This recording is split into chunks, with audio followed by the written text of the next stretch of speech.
Good evening, ladies and gentlemen, wherever you may be around the world. Welcome to Splendid Isolation History number 47. And people may not like this one because I picked it, so we'll see. But this one is Winston Churchill and the decline of British power between roughly 1900 and 1945. As always, to give people a chance to join the stream and what have you, I'm going to start us off with a tune. Take up the white man's burden, send forth the best ye breed. Go bind your sons to exile, to serve your captives' need. To wait in heavy harness on flooded folk and wild. Your new God's sullen peoples have devil and have child.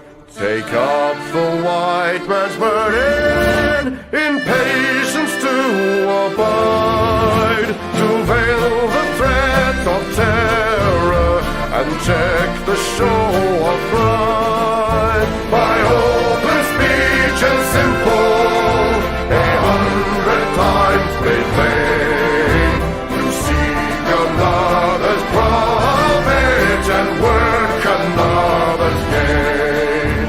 Take up the white man's burden, the savage wars of peace.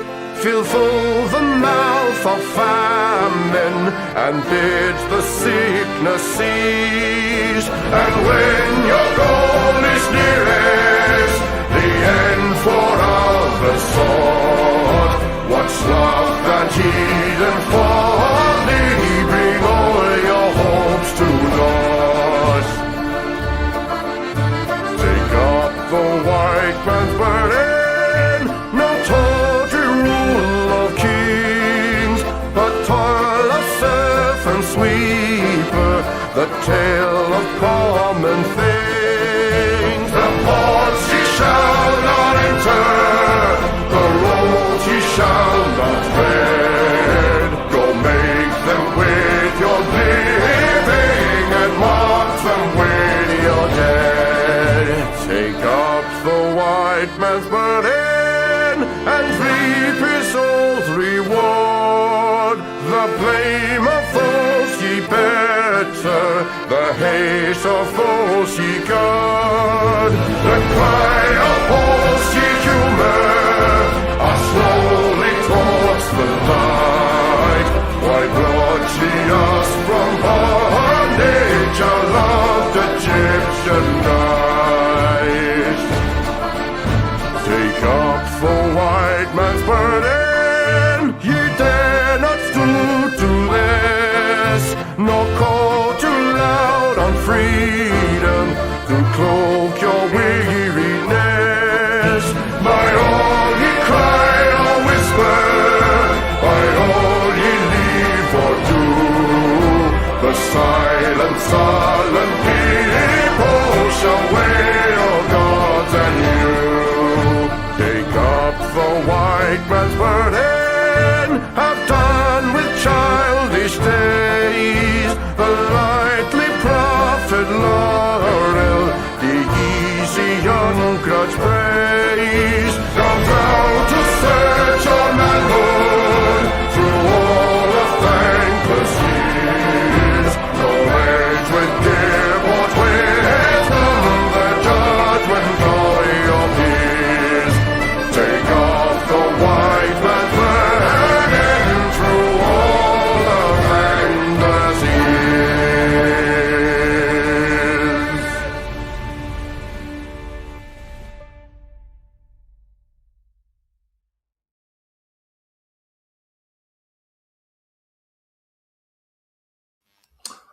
And that was, of course, the excellent Chris.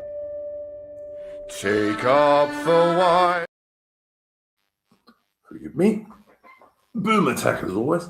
If you like good music, do go and check out Chris Gard's channel on YouTube. He's got some really good music there. He's got some traditional stuff like that tune, but he also does a lot of contemporary modern stuff as well. And I believe you can follow him on X, on Twitter, where we are also live at the moment. William, how are you going today? I'm all right, thank you, Warren Duke. Aaron Hook was very kind to send me over a book that I think it was his a friend and fellow streamer who passed away sadly quite recently. But he was able to send me over a book on Stirling Castle. It's Stirling Castle by Stair Keir, and it's a really interesting read.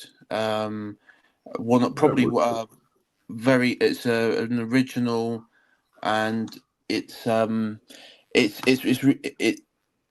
of the most detailed books of any castle that I've ever come across. I used to many moons ago, way back in the last century.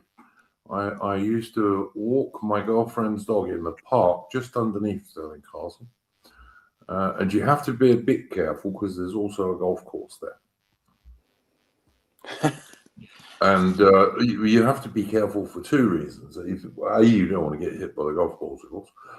But B, if you're a dog walker, as I was, dogs are quite inclined to chase after one of the balls and then bring them back to you, which is not always very popular with the golfers, although I have to say we never got into great trouble over that one.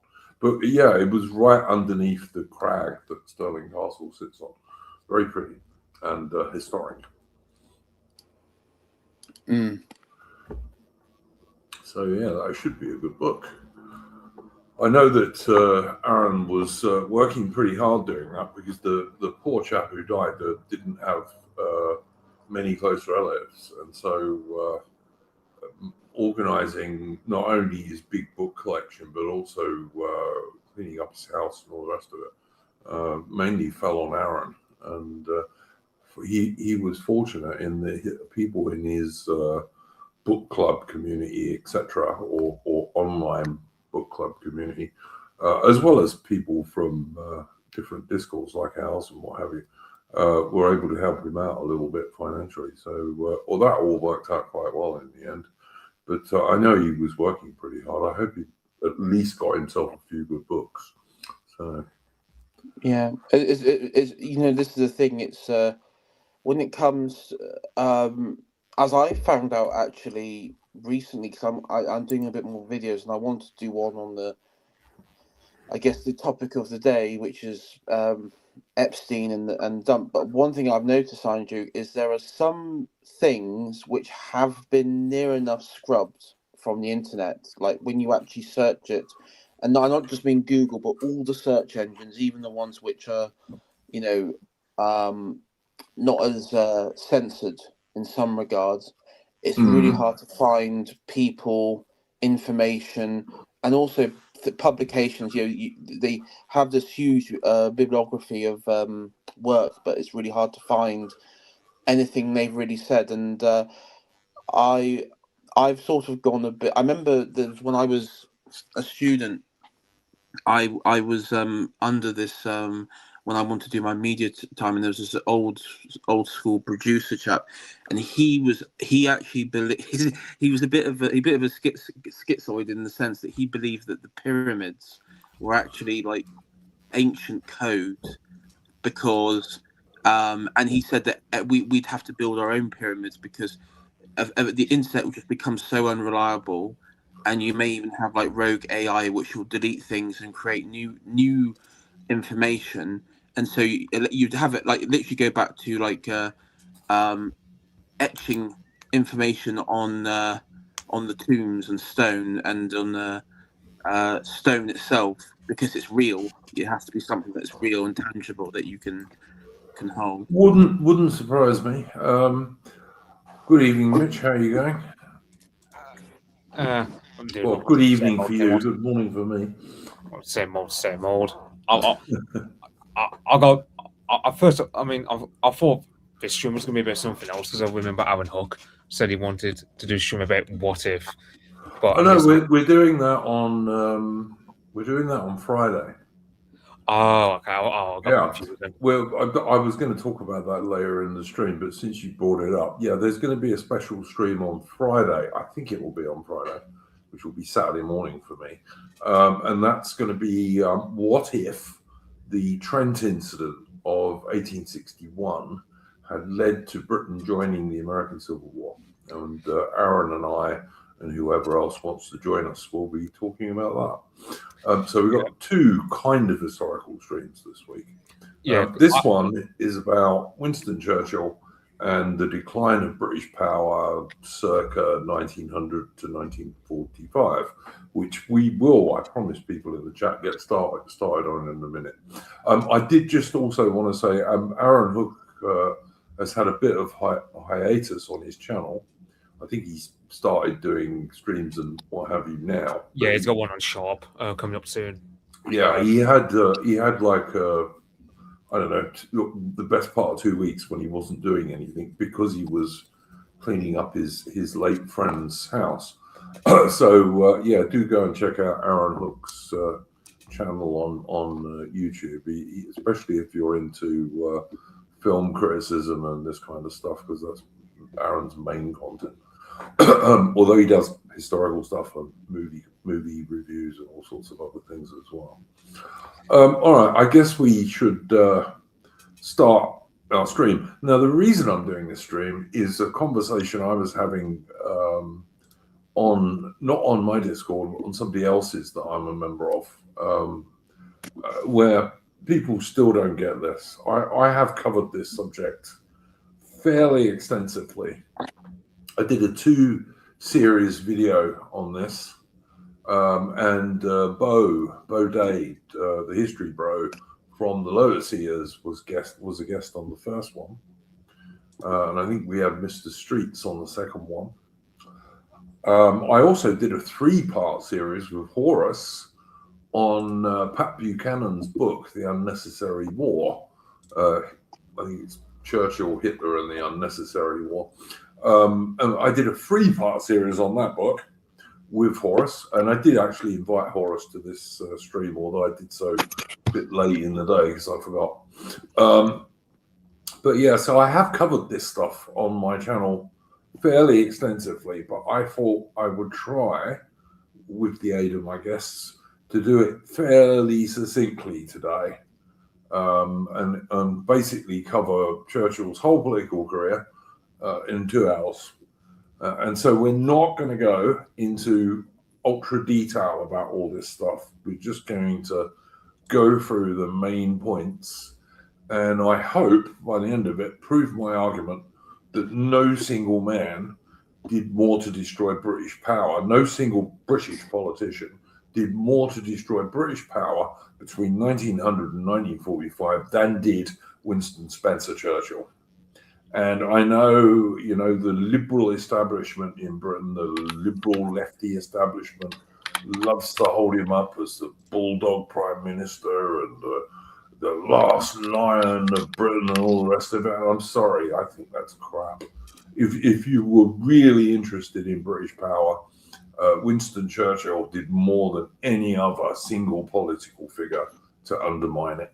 And I include in that people like early Labour prime ministers and what have you, and liberal prime ministers. Winston Churchill got into Parliament in 1900. And bulldog nationalists, the rest of it. Oh, let me tell you, right? I am by no means a moustache man supporter, and I know that William and Mitch will confirm this. I'm not. I'm really not. On the other hand, I think he was the worst human in the entire history of humans. Probably not, actually. But he wasn't a good guy. But Stalin wasn't a good guy. Chairman Mao wasn't a good guy. I've got a from childhood. It was like a cartoon. I remember it was like a cartoonish book of the life of Churchill. Now, one of the things, and this is like sort of in the canon of mainstream information on Churchill, is that his sort of what sort of started his political career or made him sort of notable was when he was a journalist for the Morning Post during the Second Boer War, and his capture during the Second Boer War, and then his legendary, quote unquote legendary, escape. Is that an accurate assessment that sort of propelled him? Yeah, that's what got him into Parliament. The Anglo-Boer War, at the time that Churchill was captured, and when he was captured, he was a war correspondent. But despite being a war correspondent, he was armed with a Mauser pistol, which in theory the Boers could have shot him because he was a civilian. They didn't, of course. Churchill came up with a fantasy afterwards that he was actually captured by Louis Botha, the Boer general, and that was a complete lie. Louis Botha was the commandant of all the Boer forces in Natal. He wasn't messing around capturing a little pissy, not very well defended armored train. But Churchill came up with this fantasy and published it subsequently. He escaped from the state model schools in Pretoria, which had been turned into an officers' POW camp by the Boers. He was supposed to escape with two other officers, but he managed to get away and didn't bother waiting for the other two officers and just pissed off on his own. By a series of fortunate events, like he happened to run into an English-speaking settler in the Transvaal who helped him out because he was friendly with the Brits. And helped put him on a train that took him to Lorenzo Marx in Mozambique. So Churchill got away. And because the war hadn't been going all that well for the Brits at that stage, it was just before Roberts took over and quite easily won the conventional war. Churchill became much more famous than he would have done otherwise, because the newspapers, etc., wanted something to say, oh, plucky British officer escapes and all this bullshit. And so, Churchill then joined Roberts. He was given a commission in the South African Light Horse. I think it was the South African Light Horse. But he was also still a newspaper correspondent, which was not unusual in those days. And so he wrote about that. He wrote a book about the Boer War. I've said in other streams, Churchill took part in 3 British campaigns. He took part in the Malakand Field Force on the northwest frontier of India in 1897. He took part in the Sudan expedition that ended in the Battle of Khartoum in 1898. Battle of Omdurman, I beg your pardon, at Khartoum. And then the Anglo-Boer War, but only in the early stages, because by 1900 he'd been elected as MP for Oldham, largely on the back of his fame for his escape in the Anglo-Boer War. And his maiden speech in Parliament was to not expand the British Army. And this, of course, is in the middle of the biggest and most serious war that Britain fought between Waterloo and the First World War. The Anglo-Boer War was much bigger in terms of the number of troops we had to send there than, say, the Crimean War, for example, which was the only other one that came close to it, other than maybe the Indian Mutiny. And Churchill's maiden speech in Parliament in the middle of the war that he had just come back from was to say, no, we shouldn't expand the British Army, because that and to me that just sums up Churchill's whole career. It really does.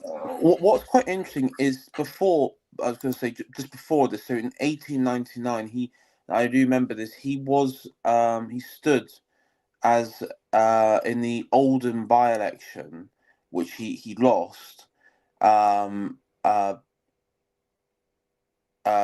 the sort of Liberals, but he ended up in the 1900 general election. He stood again in Oldham, where he won. Let me just see what was the Yes, result. he won in Oldham, as I say, largely on the basis of his fame in escaping from the Boers during the Anglo-Boer War. That's really what tipped him over the edge of winning that seat. Yeah, I mean, in 1899 he came third because you had two Liberal candidates, Alfred Emmett and Walter Runciman, and Churchill was third. He got it's sort of like a three-way split. Yeah, And- always helps if the if the enemy's votes are divided. Yes, of course, true.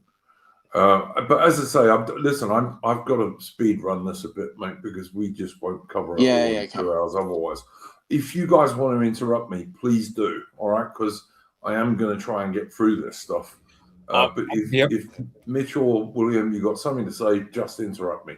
Sorry, Mitch, you wanted to say something. I was going to say, I think my main contribution, because I haven't really read up on this, because I wasn't expecting this as a topic, but I can talk a bit about the Russian Civil War later, like just after the First World War. I can talk. We will indeed talk about that a bit when we get there, but we got quite a way to go to get there.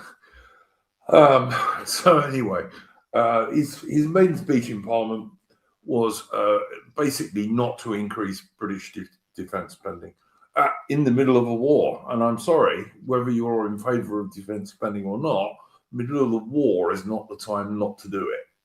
Particularly a war that at that stage was not going fabulously well for the British. Yeah. And, you know, I lived in South Africa for 15 years. It is a huge country, really huge. And it just, because the British Army is not like, say, the German Army or the French Army of those days, a mass of conscripts, we just didn't have enough troops, even with Empire contingents coming from Canada or Australia and New Zealand, and from South Africa itself, because loyalist South Africans fought for the British. But we just didn't have enough men. And so Churchill saying, oh no, we shouldn't be spending more on the British Army was extremely strange in the middle of a war. Yeah. And, I know Godfrey Bloom, he makes up a point that in the midst of a Boer War, we realised that most of the world had a strong dislike of us. Because, like, for example, the Dutch, the Germans, I think the only countries that weren't anti-British at this time were America, because we greenlit their invasion against the Spanish a couple of years before, and then there was the Japanese, with whom we had an alliance. Well, we would later have an alliance, but the Japanese, they didn't particularly mind it. That's pretty much true. It goes back to what Major General Richard Hilton said, where he said, we were feared, but we were respected because they understood that the power and the might of Britain, both through its naval and its officer and military. And the thing there is, when an empire like that scale, even you look at Rome or what have you, is struggling, all those supposed like friendly, they turn, because it's like sharks smelling blood in the water. Absolutely right. And of course, during the Jameson raid in 1897, 98-ish, the Kaiser in Germany had famously sent his Kruger telegram to President Kruger of the Transvaal, the South African Republic, as it was properly called, saying that he was glad that the Jameson raiders had been dealt with without calling on the help of friendly powers, meaning Germany, of course. And of course, this was a real idiot telegram for the Kaiser to send. But, you know, as we've said on other streams, Kaiser Wilhelm was not the brightest tool in the shed in many respects. Oh, just a quick question, because this might go how complicated the situation in South Africa was.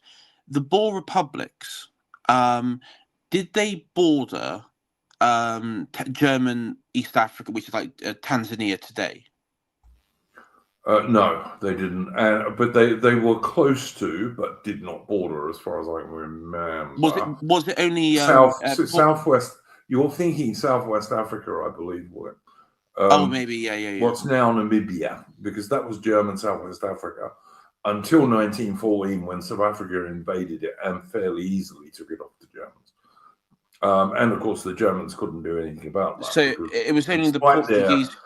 Despite their massively expanded navy, the German navy still wasn't big enough to operate in the North Sea, let alone in the South Atlantic. Sorry, you were trying to say something. So the only bordering power to the Boers would have, apart from Britain, would have been the Portuguese East Africa. Yeah, pretty much Portuguese East Africa. That was what the Boers depended on for importing stuff. But of course, the Royal Navy blockaded the port there and was searching ships that were coming in. So once the war started, there wasn't much that they didn't get a lot that was imported from there. When Kruger himself ran away and went on a Dutch cruiser to Holland, it was merely because he was on a Dutch cruiser the Brits didn't take him off, because that would have started a war with Holland, which we didn't really, even though we would have won it very easily, of course. But but yeah, it's interesting because when the Anglo-Boer War starts up, the German Navy, of course, can't do anything because the Royal Navy operated to power standard in 1899. And that meant that the Royal Navy was more than the size of the next two largest navies put together. That was the two power standard.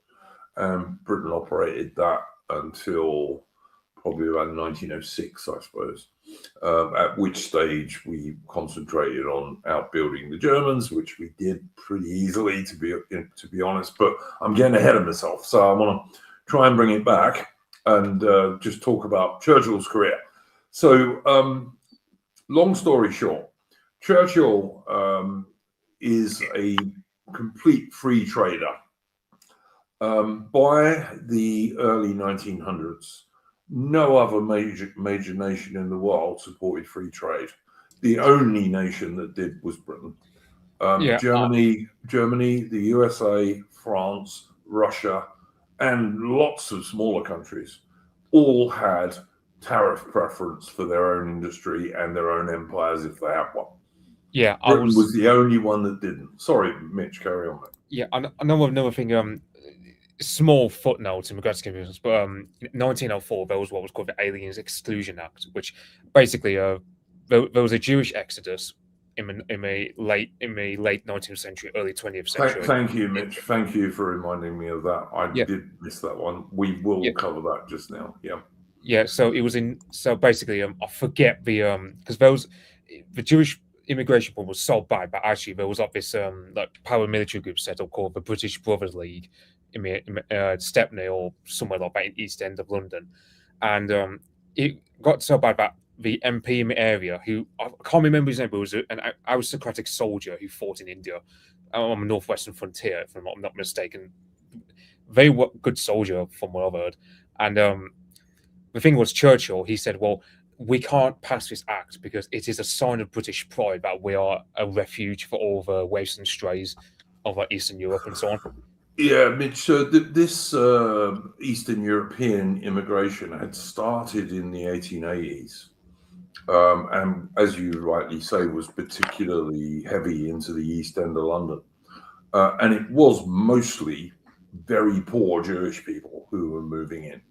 And as it should surprise nobody, they were taking jobs, and they were, of course, also forcing up rents and housing costs because there was a lot more there, and therefore housing's in demand, and landlords are going to take advantage of that, as they always do. And also they were more prone to radical politics. The sort of very much so, William. Very much so. Many of them were Marxists and commies of various descriptions. Yes. Yeah, so Marxist, communist, social. I mean, Marx himself, at this, he had arrived in Britain and was living here. And as a point, you had the later on you'd have Cable Street, which is that's been the influence of that Eastern European Jewish community, which is the pride of beating back Mosley and everything that we is and these people are all commie anarchists, basically. I'm quite interested in the history of the Jack the Ripper murders in 1888 in the East End of London. And one of the things you get when you read about that is that if there was something like a working men's socialist club in the East End in the late 1880s, it was a Jewish club, always. Yeah, and Bowden talks about this in his speech on vanguardism. He talks about you in some cases these clubs would maybe have 10, 20 men in there, but they'd be writing, they'll be sharing with other clubs these ideas, and they'd be organizing, and you'd have like this very organized group, and which were totally exclusionary to the sort of indigenous English population there, but it's sort of largely indifferent and separate. Though they would be quite happy to, use support and what have you for sort of various radical causes. But one thing that's quite funny is this particular group, that this immigrant, this sort of as Mitch talked about the Exodus, they nearly killed Churchill during the siege of Sydney Street. Yeah, when Churchill, being the publicity hound that he was and the silly schoolboy that he could be, decided he was going to stand next to the private soldiers from the guards who were firing at them and all this kind of stuff. Yes, I know. Yeah, one of the anarchists, the anarchists. I don't know if it's caught on film. I think it was on photograph. Someone snapped at the aftermath photograph, but a bullet which was aimed towards his head actually went through his top hat and knocked it off. Yeah, it doesn't really surprise me. Anyway, thank you to Mitch for reminding me about this, because I did actually nearly overlook it.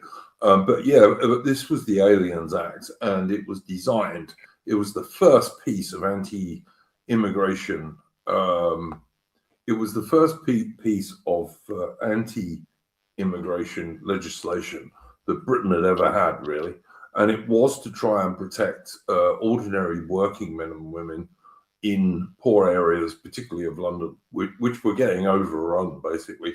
And Churchill was vehemently against this. He really was very against it. He railed against it in committees and said it was un-British and all the rest of it.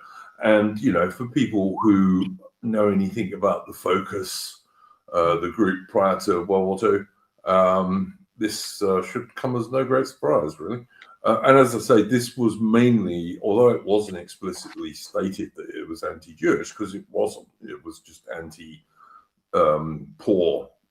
Eastern European immigrants. In effect, it really was mainly aimed at Eastern European Jews.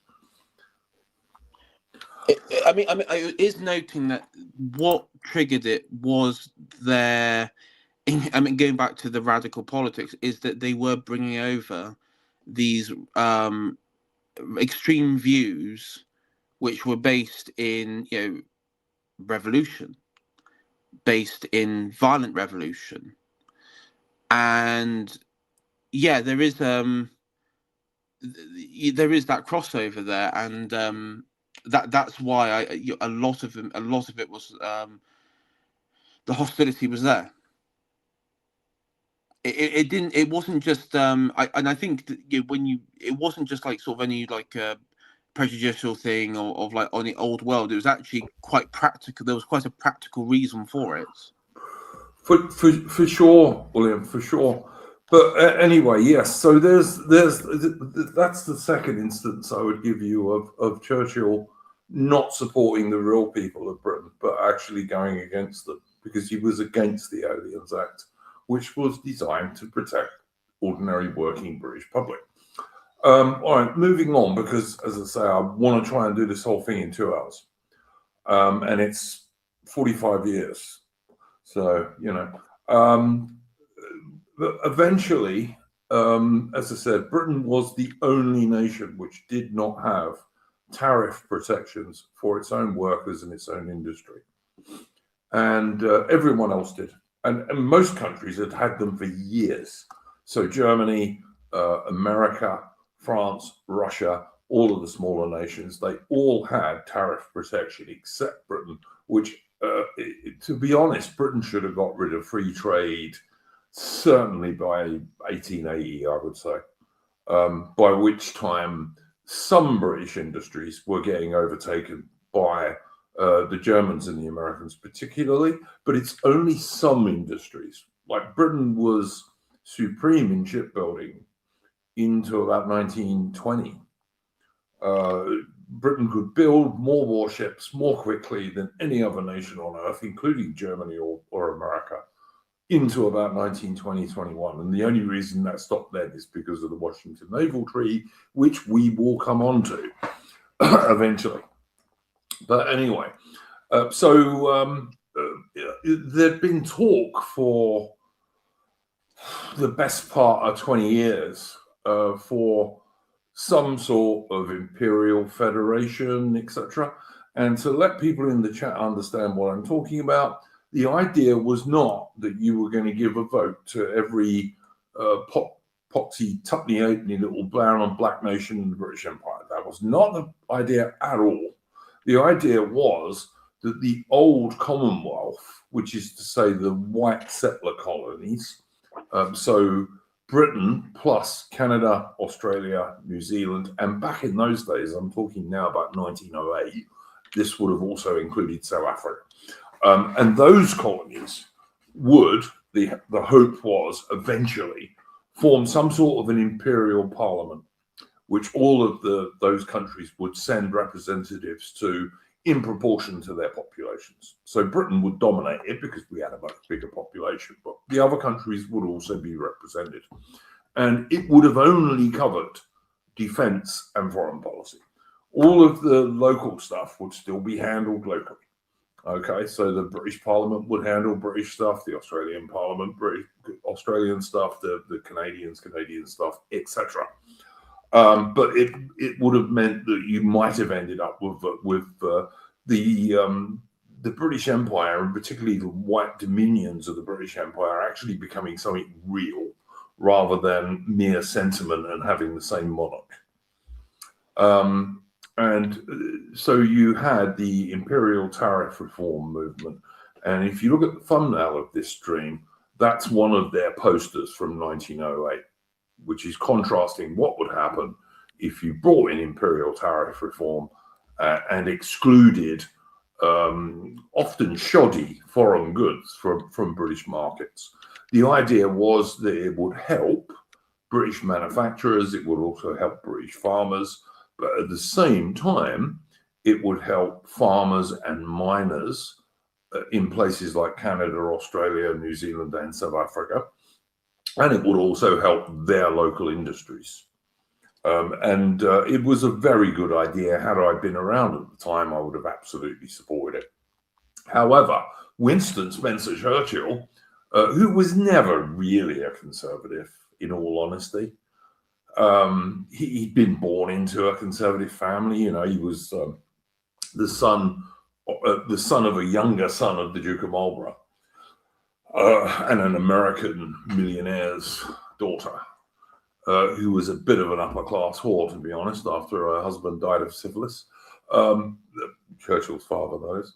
But Churchill was never really a conservative. He was a liberal for the most part. He really was. I can see why the modern liberal lefty establishment so pretends he's such a saint. It's because he was always a liberal, really. He was never really a conservative. I was going back. Sorry, I was going back over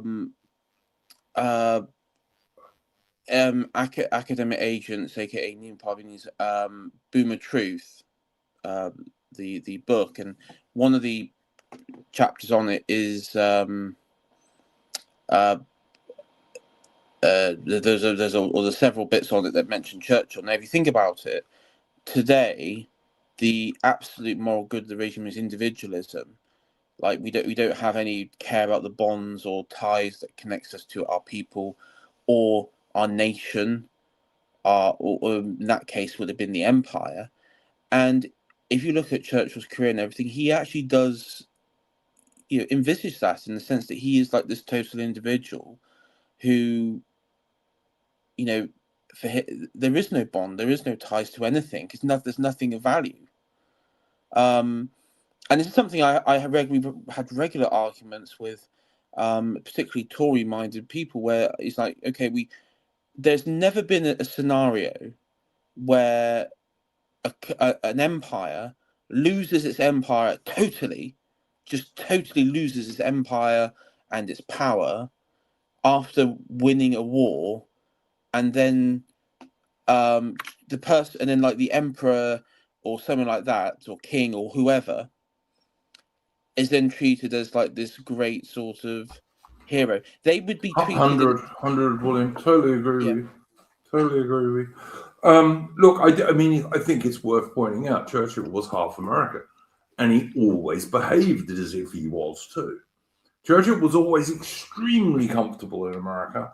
When he wrote his book, The History of the English-Speaking Peoples, a very carefully worded title, which is to include the Americans in.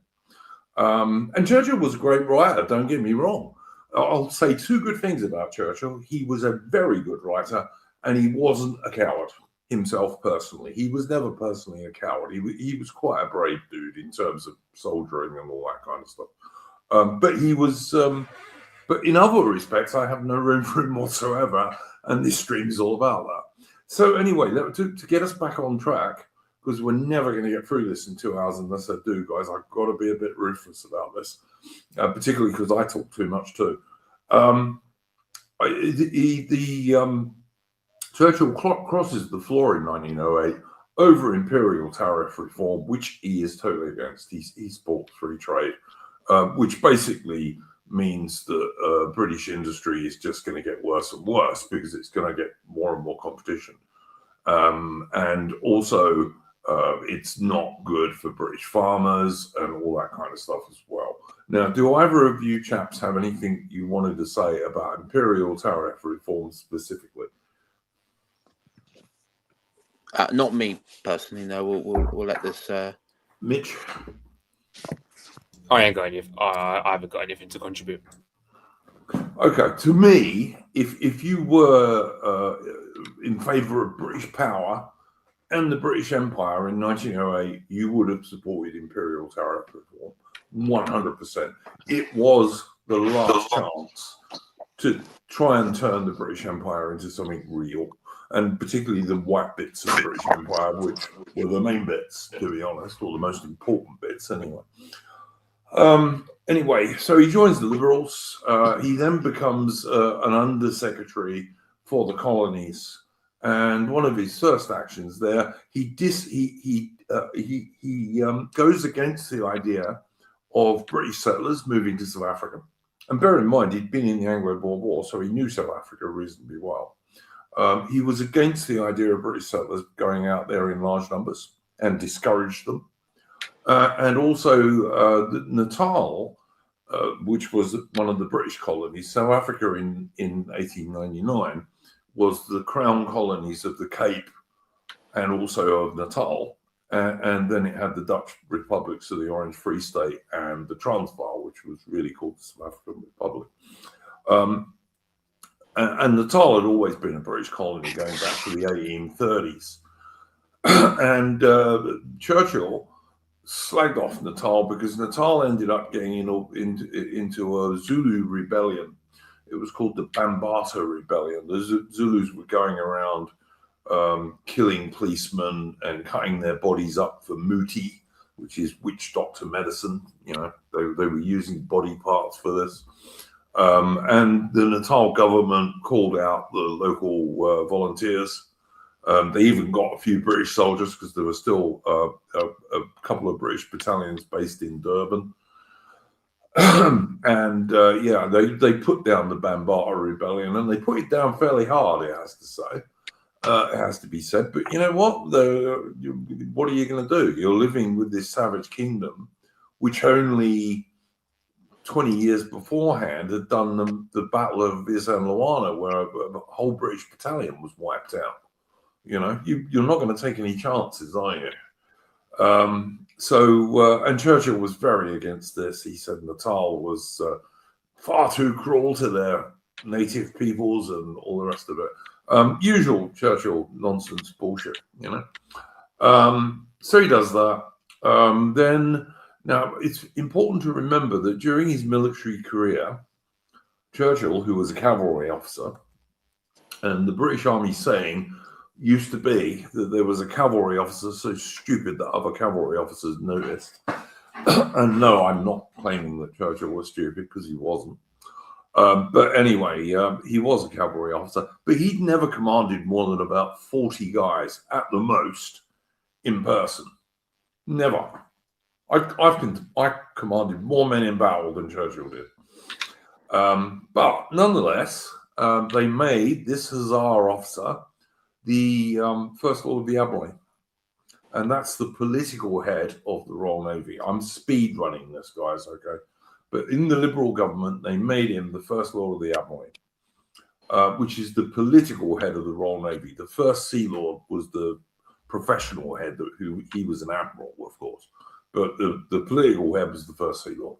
And Churchill was like a little boy with a box of toy soldiers, or toy ships in this case, and tried to run everything in great detail from the Admiralty in London, all around the world, and this is before the days of reliable long-distance radio. So the best Churchill could do was send telegrams in Morse code to far distant stations, you know, South Pacific, wherever it might be. Now, as Mitch, forgive me, as Mitch pointed out, Britain from 1902 had an alliance with Japan, and it was a good alliance from Britain's point of view, because you didn't have to go to war just because Japan got into war with somebody, and they didn't have to go to war just because Britain got into war with somebody. The way it worked is two powers had to go against one of them. So when Japan got into war with Russia in 1904, Britain wasn't obliged to join the Japanese in that war at all. And but if the French had joined in on the Russian side, then Britain would have joined in, and that would have been very bad news for the Russians and the French. But anyway, so it was a good alliance from Britain's point of view. And in 1904, 1905, something called the Entente Cordiale started with France. And this basically had all the disadvantages of an alliance, in that you had to do things if France went into a war, with none of the advantages, because it was semi-secret. But the British Army in particular, and I do mean the British Army, not the Royal Navy, one of the disadvantages of the Anglo-Boer War and the reforms after the Anglo-Boer War was that because the British Army had been given a general staff, they were able to exert undue influence on politicians. And they were having basically illegal staff talks with the French, where it had been decided by about 1906 at the latest. And by this stage, of course, there'd been another entente with the Russians, who, like the French, were traditional 19th century British enemies, really. They'd had another entente with the Russians, and it had pretty much been decided by about 1908 that the British Army was going to fight on the left of the French when World War I broke out. You know, whenever France got into a war with Germany. This was the original sin of Britain and the Empire, as we will talk about a little bit later on. Meantime, the Kaiser, and we've already talked about the Kruger telegram in 1897, I think it was. The German Kaiser decided that he was going to try and build a navy to rival the Royal Navy. And because Britain had a very small army, compared to the Germans or the French or anyone except the Americans, basically. Because Britain had a very small army, we depended on the Royal Navy, and also, the British Empire was. Someone needs to use headphones or something, guys, because I can hear it reverbing. I think it's you, William. It's coming through your sound somehow. Anyway, so Britain depended on the Royal Navy. That was what kept the British Empire, which was a worldwide empire, together, and what defended it. So any nation which challenged the Royal Navy was going to become Britain's enemy. And this should have been clear enough to German politicians and the Kaiser, and indeed to Admiral Tirpitz, the German admiral. It should have also been clear to him two things. First of all, that Britain could build warships much more quickly than the Germans could. We had far more shipyards, far more, and they were really efficient. When HMS Dreadnought, which was a revolutionary battleship, was built in 1904, the time it took from the time her keel was laid to her launch was less than a year, less than 12 months. No other nation could come even approaching close to that. And Britain could build 8 battleships a year if we wanted to. We had big enough shipyards and big enough slipways to do that, and enough skilled shipyard workers to do that. So the Germans had no chance of winning this. And also, of course, as soon as the German Navy started taking money away from the German army, which was vastly more important to Germany than their navy, which really was a luxury fleet and did nothing in World War I useful except be the first German armed force to revolt and go commie. The German Navy, which did virtually nothing useful in World War I, as soon as they started taking money away from the German army said, no way, boys, this has got to stop. So that by about 1910, the naval race, the Dreadnought race between Britain and Germany was over, and Britain had decisively won it, really decisively. And not only had we built far more Dreadnought battleships and battle cruisers than the Germans, we also had built many, many, many cruisers and destroyers. And the Germans had built some destroyers, but hardly any cruisers, because they just didn't have the dockyard capacity to do it. So as a result, the German high seas fleet only came out 2 or 3 times in the whole of the First World War, and both times ran away. I mean, there was a battle at Jutland, which a few morons try and claim Germany won because they sank more Royal Navy ships. But the Germans knew perfectly well, including their senior admirals, they were extremely lucky to get back into port at all. And they never really came out again after that. The German admirals said as much. And also, many German ships were severely damaged at Jutland. The Royal Navy could have gone out again the next day and fought the battle again. The German Navy wasn't even able to put to sea for like weeks and months afterwards. But anyway, I'm getting ahead of myself a bit here. Churchill, as First Lord in the Admiralty, the political head of the Navy, he tried to micromanage the Royal Navy all around the world. And when the First World War broke out, you had a very brave British admiral, Admiral Craddock, in the South Atlantic with a couple of very old British armoured cruisers, HMS Good Hope and HMS Monmouth. They had very brave crews, but these crews were all reservists.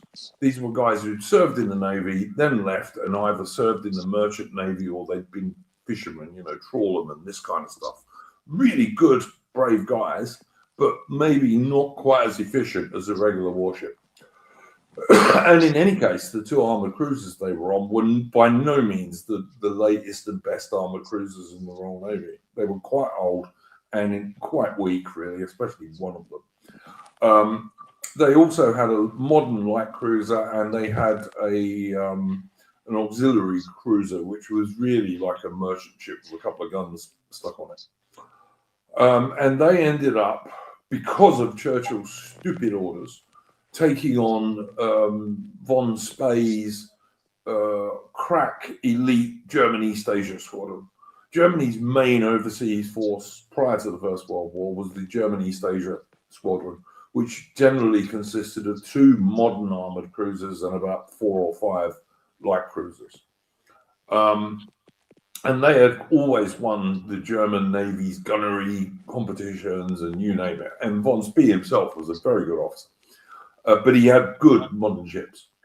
And because of Churchill, basically, Craddock felt he had to try and engage von Spee, and he was annihilated. And he and all his officers and men were drowned in the South Atlantic at the Battle of Coronel, which was also the first British naval defeat in over 100 years.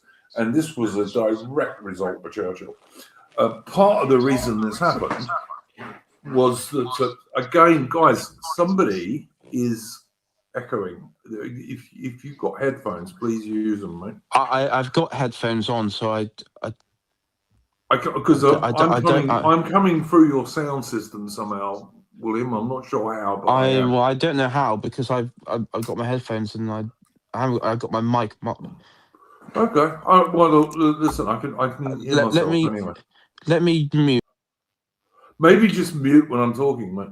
But anyway, yeah. So Churchill had been trying to do stuff about 2 German ships called the Gobden and the Breslau. The Gobden and the Breslau in the Mediterranean. And these 2 ships arriving in Turkey played a quite large part in Turkey joining the war on the side of Germany and Austria-Hungary. So, yeah, they did do this. And Trowbridge had 4 armored cruisers, including a fairly modern one. They were all fairly modern compared to Craddock ships. But Trowbridge had been given confusing orders by Winston Churchill. And so instead of engaging these 2 German ships, which were a battle cruiser and a light cruiser, he didn't engage them. And he probably should have, actually, because he would have at least damaged them enough that other British ships would have sunk them. Even if he hadn't have sunk them himself, which he might have.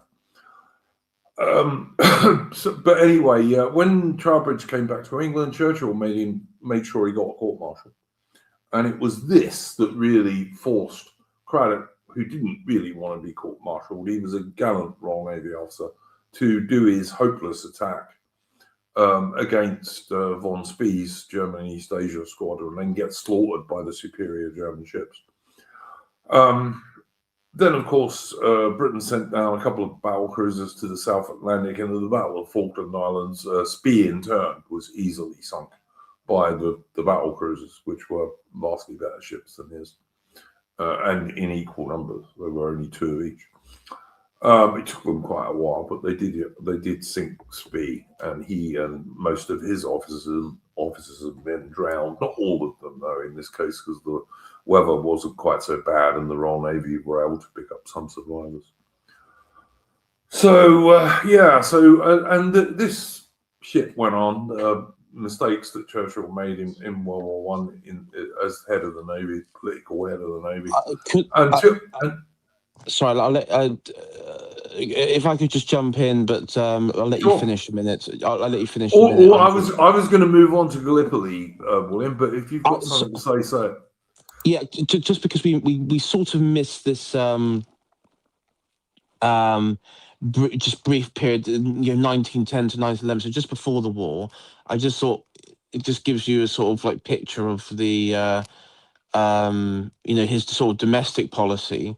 This is like his time as Home Secretary. Again, it was a brief period, but under this time he did like pass, and it's still a lot of these policies around today, like the sort of police and prison reforms,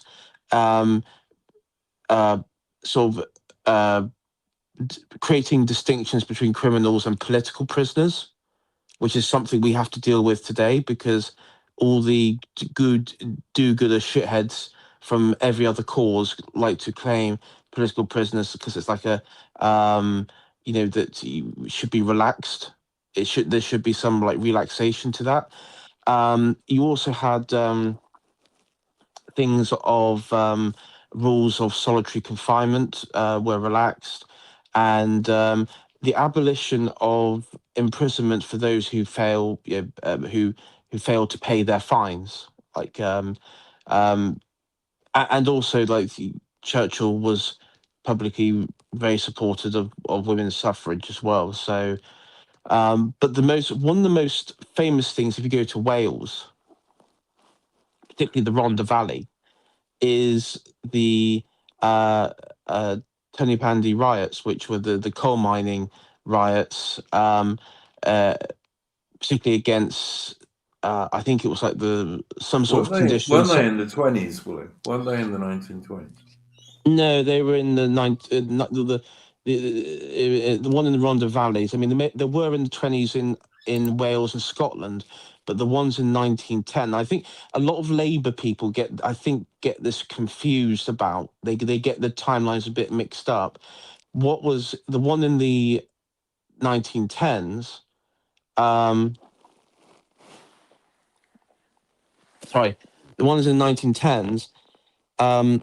Were these riots that broke out in the Rhondda Valley, and the Glamorgan Police Chief Constable requested troops to quell the rioting because it got quite violent.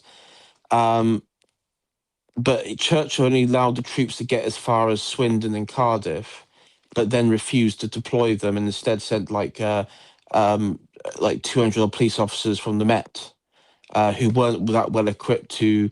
Who weren't equipped really with firearms, which is what the Glamorgan police were asking for. And he was seen by many in sort of Westminster circles as being very, very weak, which is quite funny because even like the Times called him like soft and everything on this particular incident. But legacy-wise, and this is where you get into the minor strikes of the 20s, where he went a bit hard, particularly in Scotland and what have you, and again in Wales. But the Labour pot today get quite mixed up with the events. This is where he was very, very reasonable with the unions and the sort of various mining unions.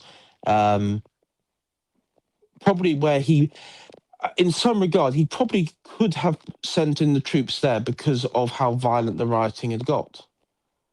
He probably could have, justified that. Yeah, no, for sure. Look, the guy was a liberal politician.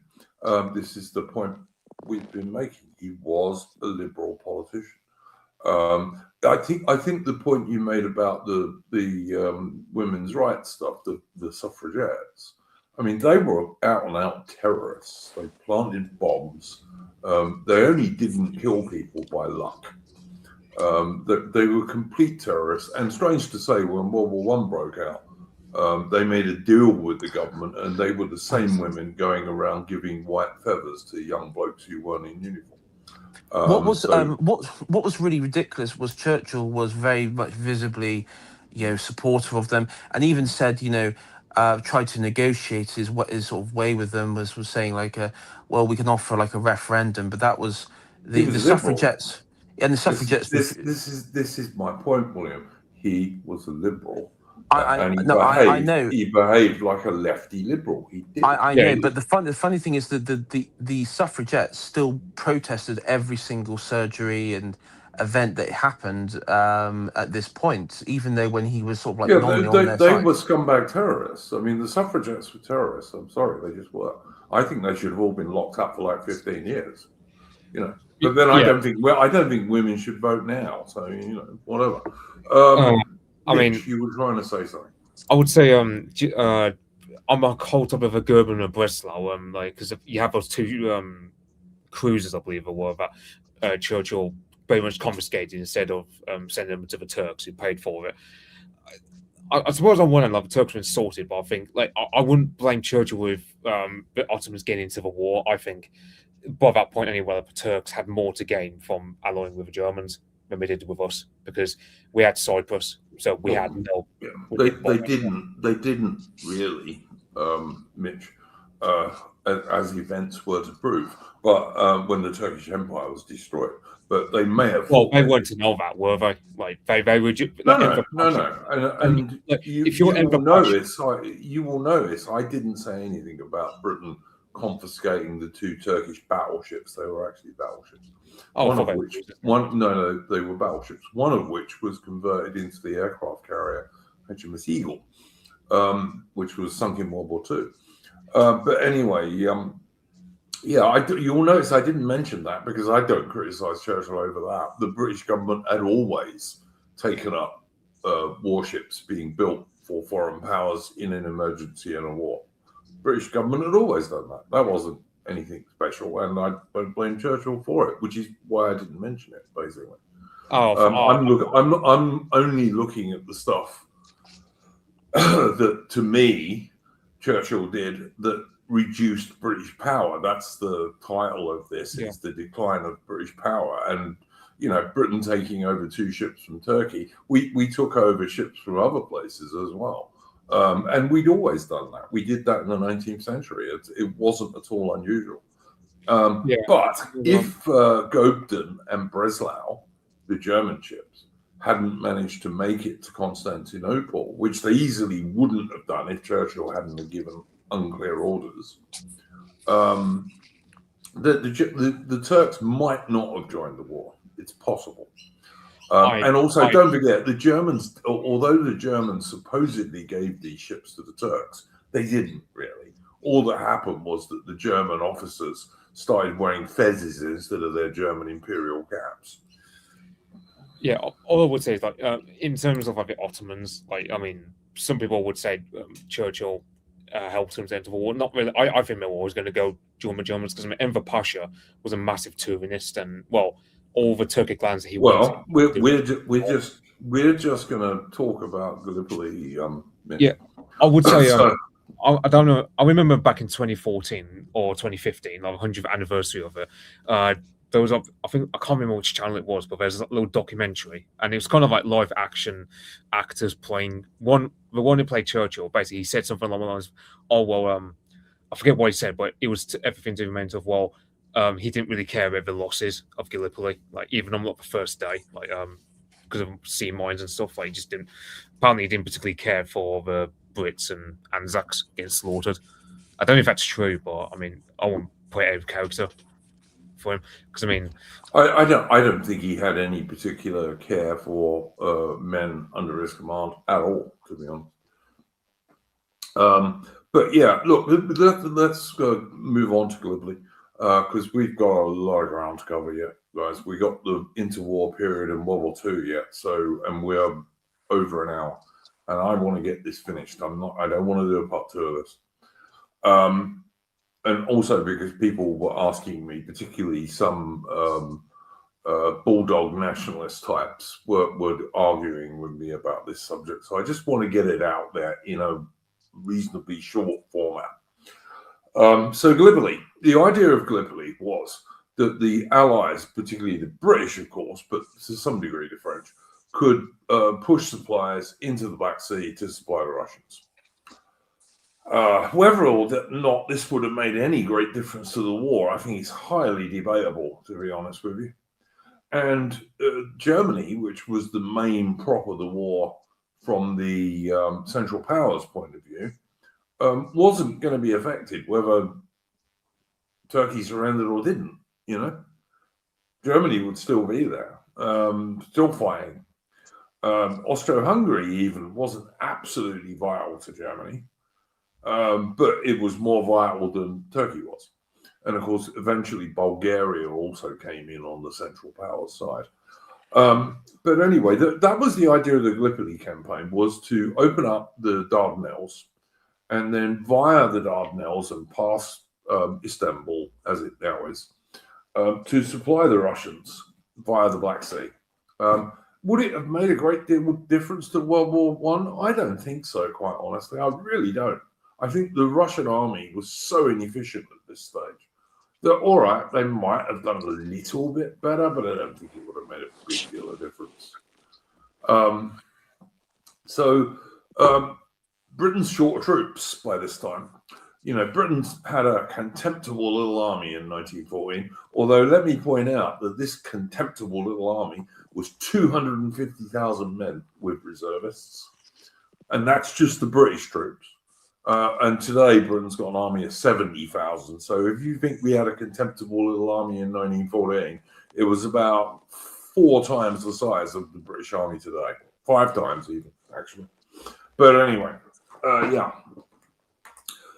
So it was decided they would send the Australian and New Zealand divisions there. Actually, first of all, the Royal Navy tried to do this on their own, just with ships. And the trouble with that, and they came close to succeeding, actually. The trouble with it was the Royal Navy didn't have any proper minesweepers. That was the main reason that they didn't succeed just with ships. And also, of course, apart from small Royal Marine landing parties, they didn't have any troops. But the unfortunate thing was, because the Navy had tried to do this with ships on their own, the Turks were forewarned and therefore strengthened their defenses in the Dardanelles. They modernized some of their forts. They brought in more field batteries. They brought in more troops and German advisors and all the rest of it. And so the British cast around for troops. They decided they would send the Australian and New Zealand Army Corps there, which was the Anzacs. That's what Australian New Zealand Army Corps is. Anzac, where you get the name. These were very good, brave guys, but they were not at this stage all that well trained. They hadn't been in the military very long. Britain also had the 29th Division. The 29th Division was the very last regular division of the British Army. The rest of it was all being slaughtered by the German artillery in France at this stage. I'll come back to that in a sec. But the 29th Division was all the British battalions that had been scattered around the British Empire, collected together in the division. And they were good, long service, regular troops, but they had not operated as a division together prior to their landings at Gallipoli, where the Lancashire Fusiliers famously won 6 VCs before breakfast at their landing. All the Allied troops got ashore. There were also some French guys who landed on the other side of the Dardanelles. They all got ashore, but the Turkish positions were up very steep, rough hills. The British beachheads were always very shallow, so there was no room for reserves, artillery, safe places to keep the supplies. Also, it was really hot. There was a lot of disease, flies, dysentery, you name it. And it all turned into a disaster fairly quickly, and it was all Winston Churchill's plan. And Winston Churchill, after there was an inquiry into this, was forced to resign from the government in disgrace, because it was a bad plan, badly organized, and it was his plan.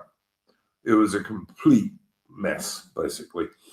Let me just point out one thing that's an aside and not specifically about this subject, although I will say that Churchill was a total pro-war warmonger in 1914. Churchill was going around with big smiles on his face as he realized Britain was getting a big European war, when that war was the original sin of Britain and the Empire.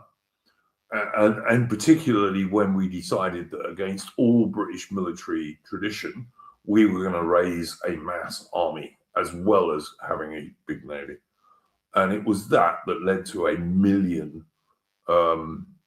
British and white Commonwealth deaths in the war. It was that.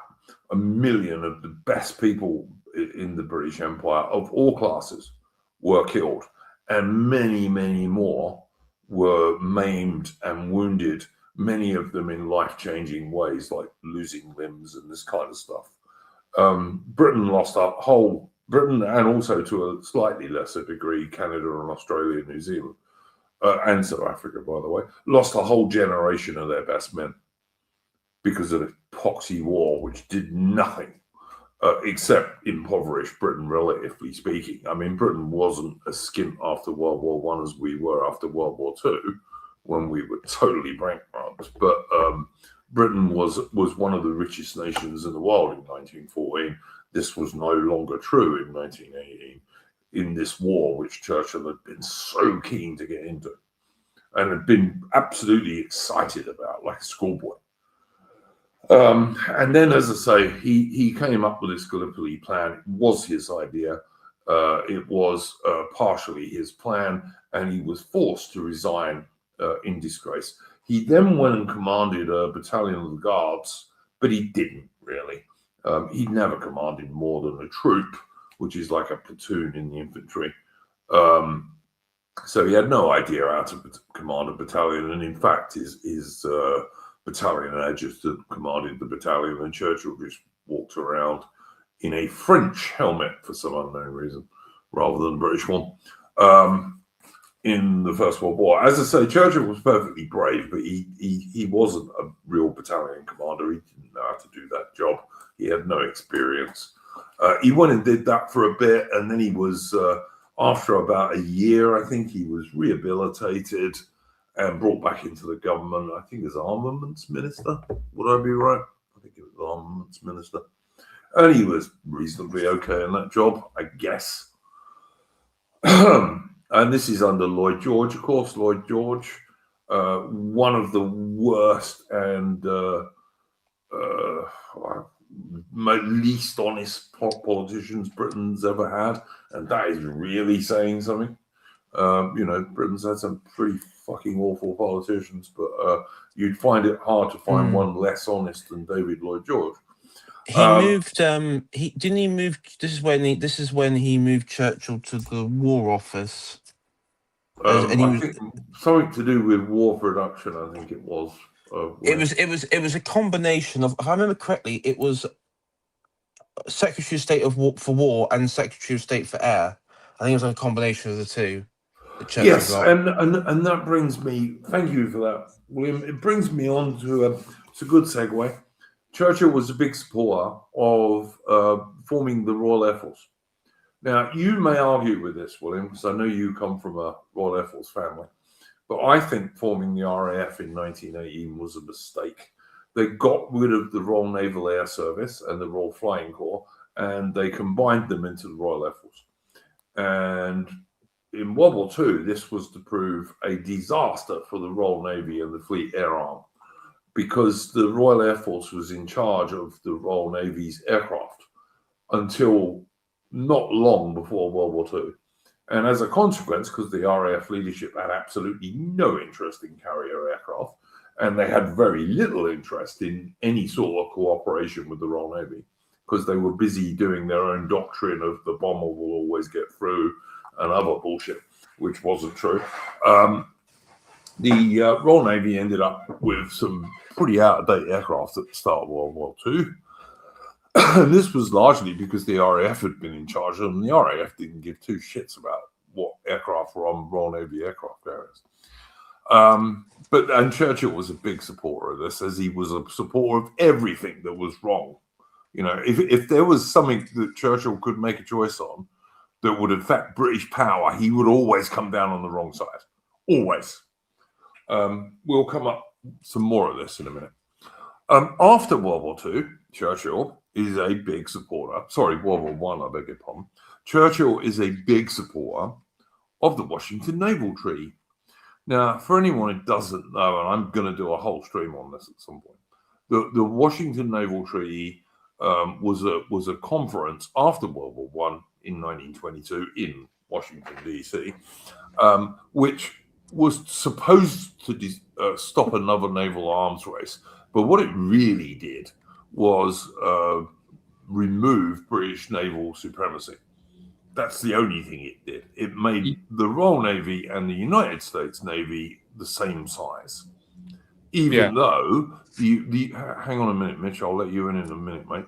Even though all the American Navy had to do was defend the east and west coast of the USA. Whereas the British Royal Navy had to defend the whole British Empire all the way around the world. And in 1918, the British Empire was actually the largest it ever got, because it included some former German colonies now. And so the Royal Navy needed to be larger than the American Navy anyway. But the whole point of the Washington Naval Conference and why the Americans had proposed it was to basically get the British to give up naval supremacy without a fight, which they succeeded in doing. I mean, the Royal Navy was a little bit bigger than the American Navy in 1939, but not by much at all. But basically, both sides were limited to 15 capital ships. Yeah. Now Churchill was also responsible for demobilizing the army, particularly after the war. With the exception of keeping about 1 million men conscripted for the British Army stationed along the Rhine. Demilitarized, for the part of the. We're also, William, in a minute, we're going to talk about the Churchill's involvement with the Russian Revolution. Mitch wants to talk about that. So that will be our next subject. Yeah, that'll be the next one. The reason why wasn't so much Germany, but it was, and it's quite ironic given what happened, after World War II. But Churchill, his whole thing at this point was, we need to be a bulwark against having, or like a buffer against the influence of what was the Bolshevik government in Russia, and also the spread of Bolshevism around Europe. Which is quite ironic, given what, spoiler alert, what happens later, where that sort of concern he had went completely out the window. I mean, I suppose you can. I suppose you just can say pragmatism, but I mean that doesn't justify him sending weapons and God knows what else in the 1940s to Russia. Especially when you factor, like in 1999, he was writing letters to the likes of Anton Denikin, Pyotr Wrangel, Yudenich, and Kolchak, as well as others on the White Russian side, trying to get them to work together. But the thing was, I believe there was one letter that he wrote to Anton Denikin, basically saying, "Look, you need to stop looting the Jews. You need to stop making pogroms on the Jews, because the Jewish press I'm trying to get on your side just won't side with you."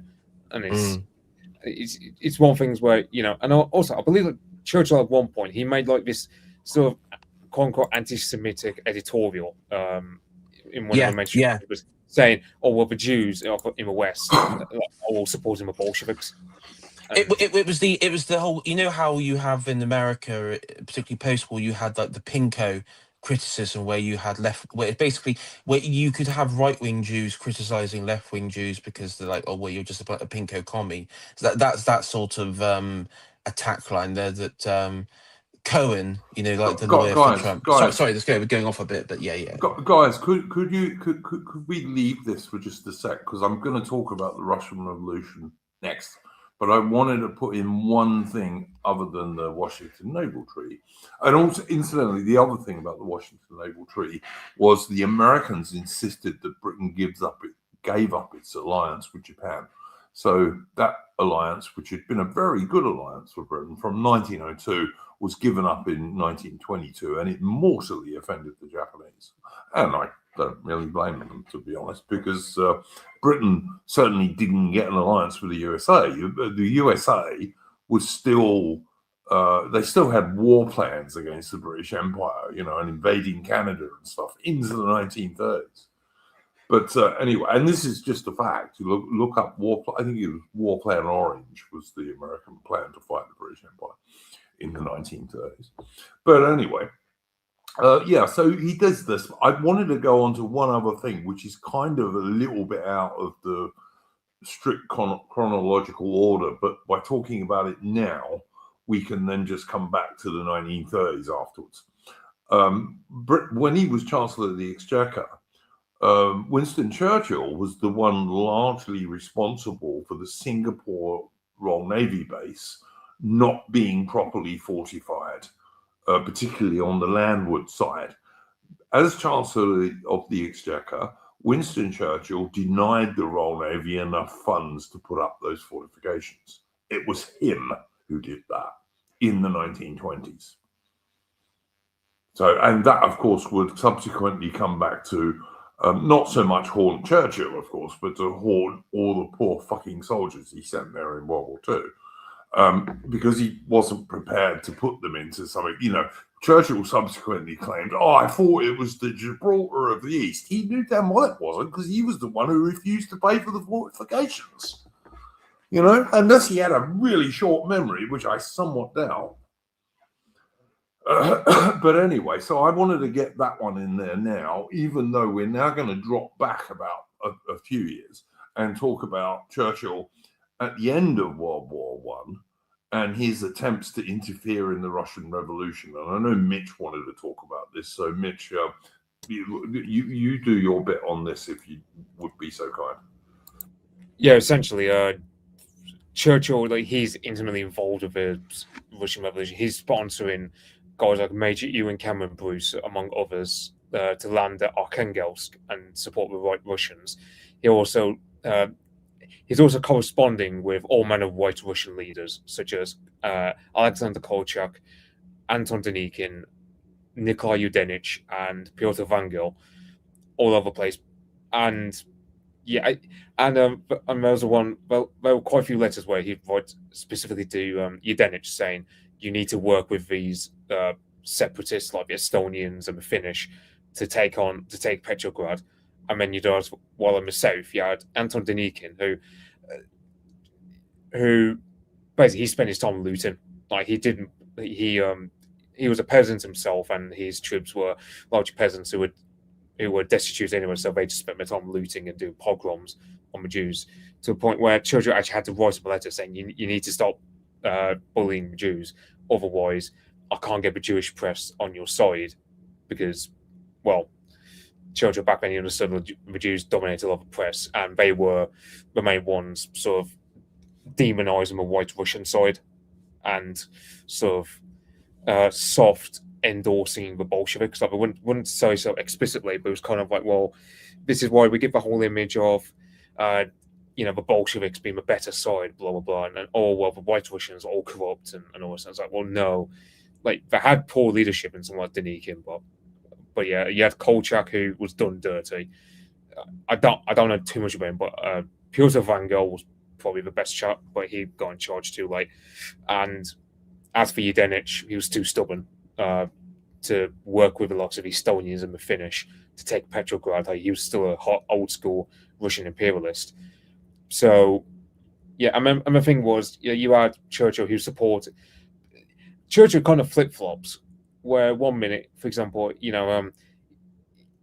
he will say, for example, we can't punish the Germans too severely over World War One, but he supports putting in like a 1 million-man army. Then he will support sending troops to the Russians, but he's also trying to get them to stand on 2 feet. So it's not fully consistent what he believes at any given point. I mean, in the end, he ends up... The only thing that I could say that is consistent is look at the Weimar Republic. In its inception, you had a Bolshevik revolution in Bavaria, which partially broke away before the Free Corps crackdown and reintegrated it back into Germany and crushed that. But the thing is, Weimar Republic was the ultimate liberal state. It was an ultimate liberal, individualistic, atheistic state, which was rampant full of degeneracy. It was like the perfect ground for social change, but unfortunately, all true, William. But I just want to keep this on Churchill, because otherwise we're not going to get this done. But it is relevant. It is relevant to Churchill, because this is, if you look at his legacy in Britain post-war, it very much rhymes with what was, what they wanted, what was the regime wanted and the establishment wanted post-war, and what they did post-war very much was like the earlier inception was in Weimar Republic in Germany. For sure. But the point I was trying to make here, and I know Mitch was also talking about, was that Churchill was rampantly anti-communists in the Soviet Union. He sent a lot of British troops there. I mean, he wasn't the only one. There were American troops, there were French troops, there were Japanese troops who also took part in the Russian Civil War. But Churchill sent a lot of troops there, and he also very much encouraged the Royal Navy to do stuff in the Black Sea and the Baltic, which they did quite successfully in terms of the Navy, it has to be said. But yes, but Churchill was rabidly anti-Bolshevik, basically, which is quite ironic when we come to 1941 in World War II. But Mitch, did you have anything else you wanted to say about the Russian Civil War and Churchill and Britain's involvement in that? Yeah, I'll just say, it's kind of one of the things where, for example, the reason that's given for Churchill supporting, taking away the troops from Russia is, well, he recognised the public weren't in favour of it. And I go, well, okay, but the public weren't in favour of us having 1 million troops for pure reason of occupying Germany, when he was also supposing, like, when he was arguing against punishing Germany too harshly in the Treaty of Versailles. It's, there's a great deal of inconsistency, I would say, in Churchill's view of his time. Well, and also at this point, when you're going into the 20s, he met with Mussolini in Rome and praised Mussolini for his ardent, this sort of force, this defender, and attacking Leninism, communism, Bolshevism. He was stood with Mussolini side by side. Yep, he was a big fan of Mussolini in the 1920s. This is very, very true, William. Anyway, again, first of all, let me do a bit of channel admin. Guys, if you would like to support the channel, there's two things you can do. Please hit that thumbs up button. It really, really helps the channel. Takes about 2 seconds, doesn't cost you a penny. You can also support the channel via Entropy. You can send us a donation if you want it, or you can ask a super chat, which the panel and I will address towards the end of the stream. And that is pinned at the top of the chat on YouTube. So that's the two ways to help the channel. Hit the like button, or you can ask a super chat via Entropy. All right, moving us on a bit, because I'm speed running this, because we haven't even got the World War II yet. In fact, we haven't even done the whole 1930s wilderness years shit. Sorry, I was just going to say, did you want to mention the situation in Ireland and the mandate of Palestine at all? Well, very briefly, we'll talk about Ireland. Churchill, of course, originally said the reason he didn't join the Liberal Party was because the Liberal Party favoured independence for Ireland and partition, as it turned out in the end. But of course, he held his nose over imperial tariff reform and did join the Liberal Party, despite the fact it was still Liberal policy for Ireland to get home rule. I know that Aaron has told me previously that the Liberal Party had put that on the back burner, but it was still official Liberal policy. And it came back to the forward burner in due course. This is why you had the Curragh Mutiny and all this kind of stuff prior to World War I. The Curragh Mutiny was not quite a mutiny, but it was British Army getting as close as it ever has to having one. Anyway, yes. And so you get the Irish Civil War after World War One. Which initially Churchill was very much in favour of fighting, but then Churchill does his usual thing and faces the other way immediately, and then negotiates with the Irish nationalist leaders and so. Yeah, Sinn Féin, the Anglo-Irish Treaty and all that sort of stuff. And it was Churchill's doing. That treaty was Churchill's doing. And he went from, no, we've got to absolutely fight them, completely reversing his position, which he so often did during his political career. He was completely unreliable. He never had one position he ever kept. I mean, he also did this very quick mention, Faisal the First and Abdul the First of Jordan and the Arabs and everything like that. He travelled to the Mandate of Palestine, and this is where he sort of he was a very much public supporter of Zionism, and he refused any Arab Palestinian petition to basically prohibit Jewish immigration, which was starting at, particularly after First World War.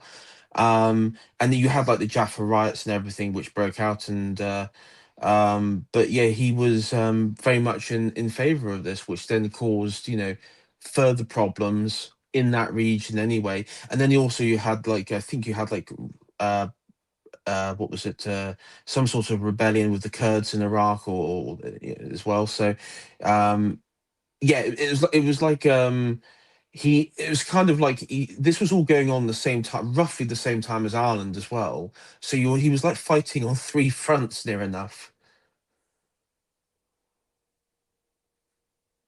And changing his opinion on all of them, just like he did with the Russians. Yeah. You know, he was in favor of fighting the Bolsheviks until he wasn't.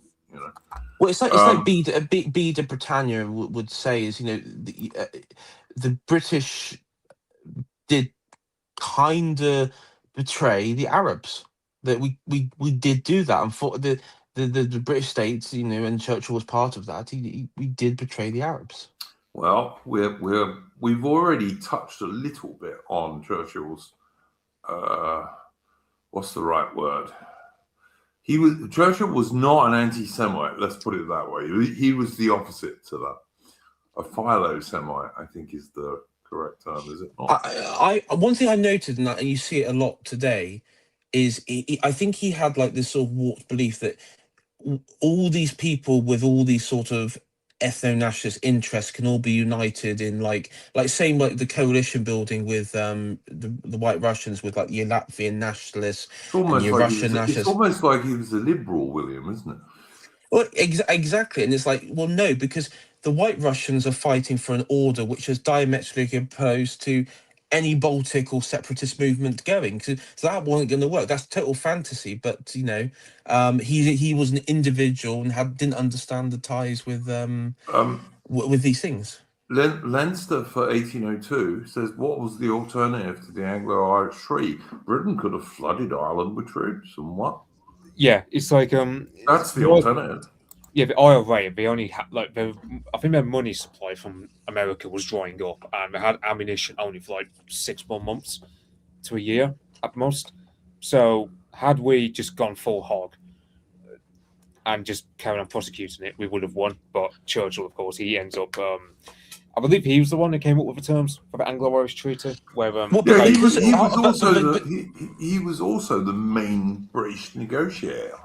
The surrender was Churchill's.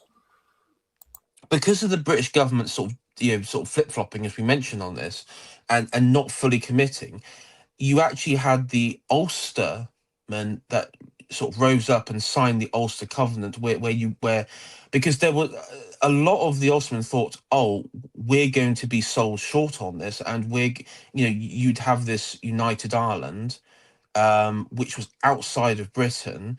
And bear in mind, they would be the minority in a united Ireland, and so that's why it was kind of, they end up having to adapt to the government ended up on the back foot, because whether or not they would have betrayed the Ulstermen then, I think personally they would have done quite easily. That's my personal view on the matter. We've done a stream on home rule in Ireland and all the rest of it. I did a stream with Aaron Hook on that. So if you want more detail on this, go and look at that stream, guys. This is a stream about Winston Churchill and the decline of British power between 1900 and 1945. And because that is such an enormous subject, I've got to try and keep this on track, guys, because otherwise we won't finish it in under 2.5 hours. And that's what I intend to do, because I've had people moaning they can't sit and watch 6-hour videos about this stuff. So I want to do it quickly. All right. Forgive me for that, because I know I am interrupting you guys a little bit, but I'm trying to keep us on point. And there's still a lot to cover. Okay, about this time, Winston Churchill crosses the floor again. He goes from the Liberal Party back to the Conservatives. Now, this is the reason why no Conservative, or almost no Conservative, in the 1930s trusted Winston Churchill. Because, and I remember talking about this to Baudet, to History Bro, and also to Aaron Hook. And, you can change political parties once in your career. You can. It happens sometimes. But Churchill did it twice. And he did it not because he had greatly changed his views on anything, but just because it suited him, basically. Political expediency is why he changed. So he leaves the Conservative Party over imperial tariff reform. So he wasn't in favour of a pro-British British Empire thing like imperial tariff reform. And then he goes back to the Conservatives when it suits him, because the Liberal Party are in the process of being destroyed by the Labour Party, basically, really. I don't know if either you guys would disagree with that, but that's the real reason he goes back to it looks that way. And, this is a time when he was standing in by-elections in Dundee and he was losing. And I think the electorate sort of agreed with that position as well, that he definitely seemed to be just like being opportunist at this point. Yeah, anything on that, Mitch? You're muted at the moment, Mitch. No, I've got nothing to contribute now. Okay, so anyway, Churchill goes back to the Conservatives, and almost no Conservative trusts him as a result of this, because he's a Liberal who's just come back. He's like a cuckoo, and this is the so-called wilderness years that people talk about. And the reason it's the wilderness years is because he had left the Conservative Party in 1908, and then he comes back again after his disastrous career in World War I. And it was pretty disastrous, particularly for Britain, but not nearly as disastrous as his career in World War II would be. But anyway, he comes back, and again, I've got to shorten this, guys, because if we could do a whole stream on just Churchill in the 1930s and the focus and all the rest of it. But we've got to speed run it, because otherwise this stream will become ridiculously long. Churchill is living beyond his means. Churchill was not a poor man by any means. He came from a very rich aristocratic family, but he consistently lived beyond his means. He spent more money than he had coming in. And in the 1930s, you can find some very strange things that Churchill wrote. Like, he wrote almost semi-porn for some American newspapers and things. He did little presses of classic books. He did all sorts of shit, basically. He was pulling what Napoleon did, writing like these bizarre fan sexual fiction. Yep. Yeah, he was doing all sorts of things in the 1930s that you wouldn't expect the great statesman, in air quotes, Winston Churchill to be doing. He was basically writing for anyone who would pay him. Because he had Chartwell, which is this country house he'd bought, cost him a great deal of money. And he had loads of servants, and he always had the best champagne and these really expensive cigars and very good brandy, and you name it. But he was just living beyond his means, basically. Instead of cutting his cloth to fit the money he had, Churchill was constantly looking around for ways to make money. And like I said, he wrote some very strange stuff in the late 20s and the 1930s. He also wrote My Early Life then, which is a really good book, but it's very far from honest. But it's a good book. I recommend it as a read, but some of it's kind of fictional. But anyway, he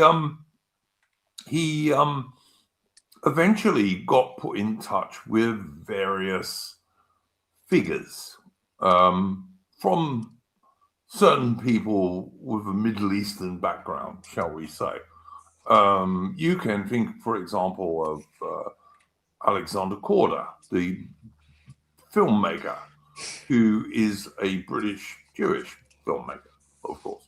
Also, some newspaper guys and journalists, etc. All of them with small hat connections. I think that would be the fairest way to put it, William. I don't know if you'd agree with that, but I think that's how I'd put it. Yeah, but yeah, basically, he was a good. I won't say. Yeah, you get the idea. Yeah. You were going to say he was a good guy, weren't you? Anyway. I had to remember I'm on your channel. I have to get. Oh, listen, I just watched. I've been watching stuff about the Epstein files, where he says, yeah, loads of goyim at this stuff. He talks about that all the time. Does Epstein, but I just say, yeah. Probably how Mossad agents talk if they're not very bright Mossad agents. Yeah. But Yeah. So 100%. But the funny thing is, Richard Hilton, who when I did my covering the book, he actually does expose this, and he does call out Churchill as one of many others, but particularly him on this issue, because this is where you go from loyalty. This is where you come to the question of dual loyalty. Now, as you mentioned, Churchill being half American, you could argue that dual loyalty is already inbuilt within him. It was already inbuilt there. I don't disagree with that, to be honest with you. I don't. But anyway, he becomes involved with a lot of Jewish and Jewish-related people in the early 1930s. And people start passing Churchill information, some of which was stolen from the British security services. Some of it was stolen from British diplomatic circles. When I say the British security services, I'm talking about MI6, which takes care of foreign intelligence, and also MI5, which takes care of intelligence within Britain. Churchill was getting leaked a lot of information. Not all of it, by the way, was accurate. Some of it was very inaccurate, particularly like the size of the German Luftwaffe. The German Air Force was never as big as Churchill claimed it was. And as I pointed out on other streams, if Britain had followed Churchill's advice in the early to mid 1930s, the RAF would have been full of biplanes, because that's what we would have been building in 1934 and 1935 and 1936 and even 1937. And I don't think that would have done the RAF much good. I mean, the Gloucester Gladiator was pretty good as biplanes went, but you really wouldn't have wanted to fight the Battle of Britain with them, Well, all I could say, Andrew, is if you watch footage of the German invasion of Poland, the Blitzkrieg, watch what happened to the very, very small Polish air defenses. I mean, they didn't even have biplanes, mostly, William. They had monoplanes, but they were mostly high-wing parasol monoplanes, so not anything as good as a Messerschmitt 109 or something like that, Yes. And I mean, the Gloucester Gladiator fought very gallantly, particularly against the Italians in the Middle East and stuff. But, against the Italians, they were fighting other biplanes. They were fighting Macchi 32s and 42s, which were quite similar aircraft to the Gloucester Gladiator. And those guys could fight those guys on reasonably level terms. But if you'd have had no Hurricanes and Spitfires, or hardly any Hurricanes and no Spitfires, and just loads of squadrons of Gladiators, which is what we would have ended up with if the government had done what Churchill wanted, we would have lost the Battle of Britain, because Messerschmitt 109s could destroy aircraft like that very easily. Yeah, and Biggles would have been upset, as Dissident Knight so correctly says in the chat. I was a big Biggles fan when I was a little boy. But anyway. But yeah, someone's saying, is David Irving accurate or excessive? I think David Irving is reasonably accurate mostly. He sometimes exaggerates a little bit, you know. No one's perfect. I'm not perfect. Nowhere near. But David Irving does sometimes exaggerate a bit. He sometimes reaches a bit too far.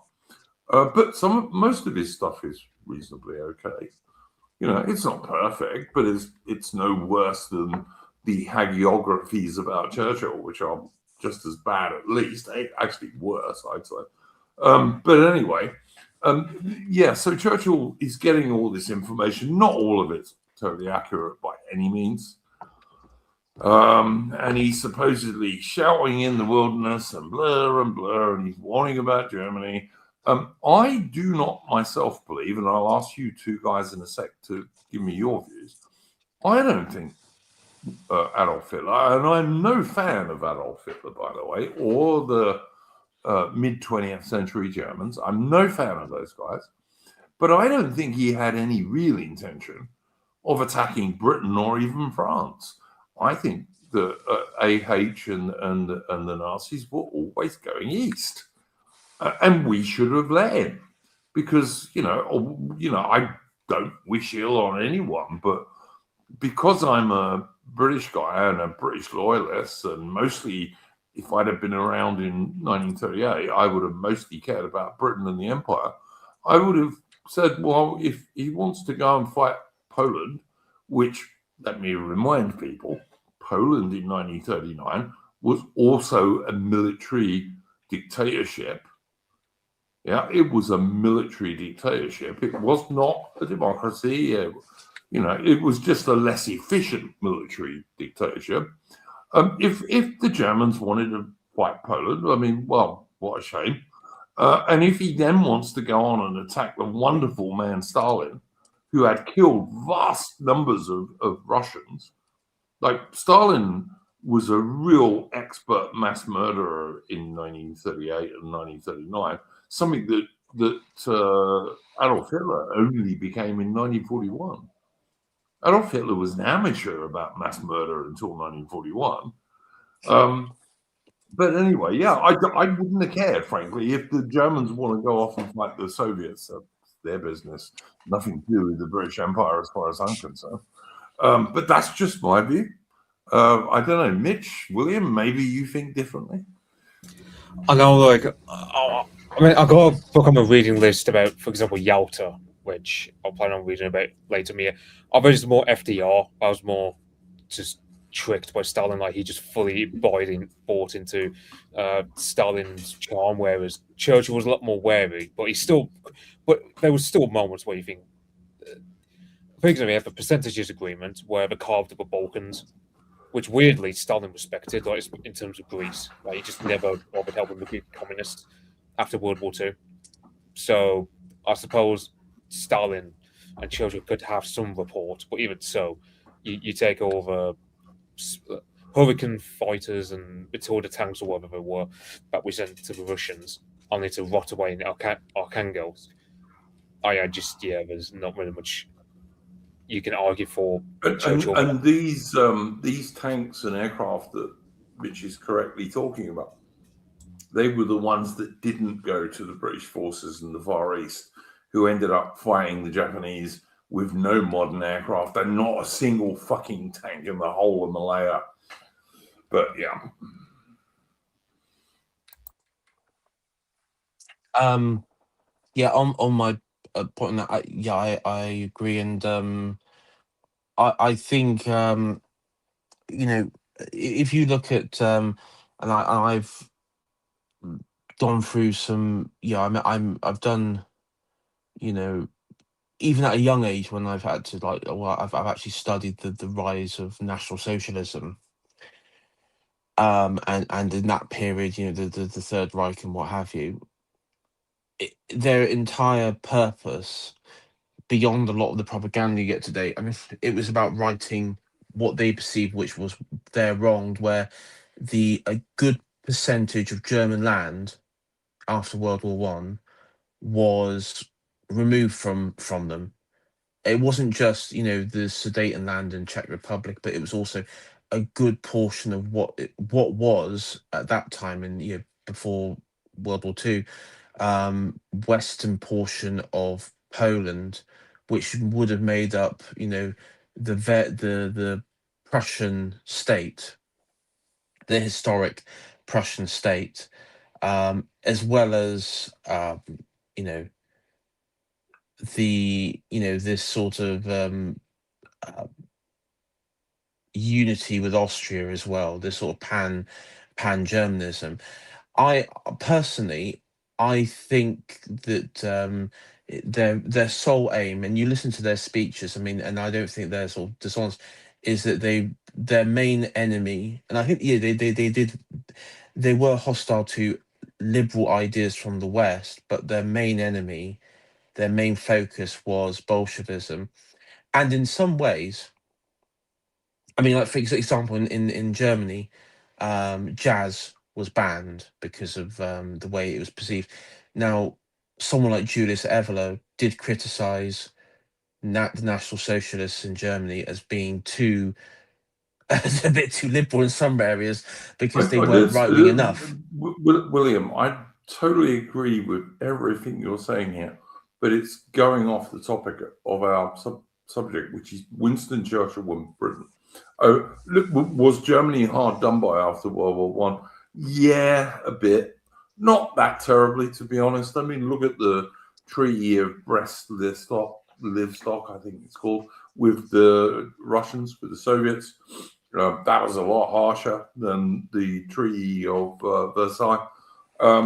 So were Germany really hard done by after World War One? I think they were a bit, but I think that's sometimes exaggerated. I mean, I think, but in any case, that's not the subject of the stream. No, but I mean, listen, there's no evidence to suggest of some sort of great sort of comic book villain takeover of Britain or the West or anything like that. Yeah, I agree with his focus was eastwards, and what's kind of bizarre is 1920s Churchill would have probably been an ally of Hitler taking on Bolshevism if Hitler was in power. I don't know about that. I think Churchill had a very anti-German opinion in his brain. I don't know why, but he did.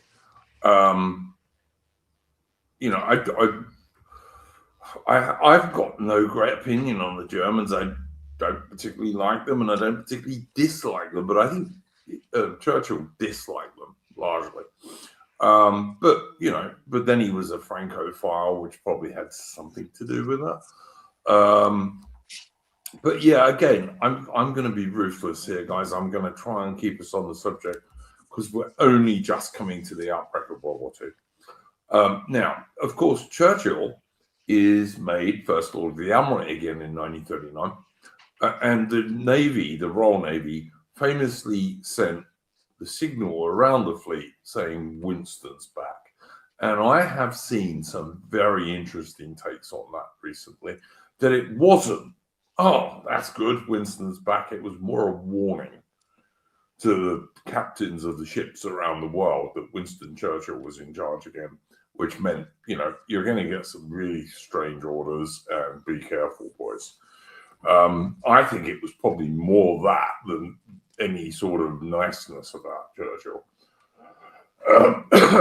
And of course, the thing that leads to the downfall of Chamberlain, and appeasement gets a bad name, but appeasement was a sensible British policy because it allowed Britain to continue to rearm at a rate we could afford that wouldn't bankrupt us. I would say, whilst avoiding actually getting in a war. That was the point of appeasement. It was actually quite a sensible policy. Sorry, Mitch, you wanted to say something. Yeah, all I would say is I don't even like the term appeasement anyway, because it's like, well, okay, what what mandate was there for us to ever get involved with Czechoslovakia? Because it wasn't even us that sponsored it. Well, there was one guy, Richard Seton Watson, but it's more of a French thing for Czechoslovakia. And the French at that time, they lost the bollocks a long time ago. It was the little entente, the French called it, didn't they, Mitch? Yeah, it was more for Hungary rather than the Germans. But yeah, but the thing is, I'm looking at the whole thing about appeasement. It's like, well, and it's annoying to this day. Whenever, for example, you look up modern Ukraine discourse, it's always, well, we can't give up Donbass to Russia because otherwise Russia is going to roll all the way up to the channel if we let them. And it's like,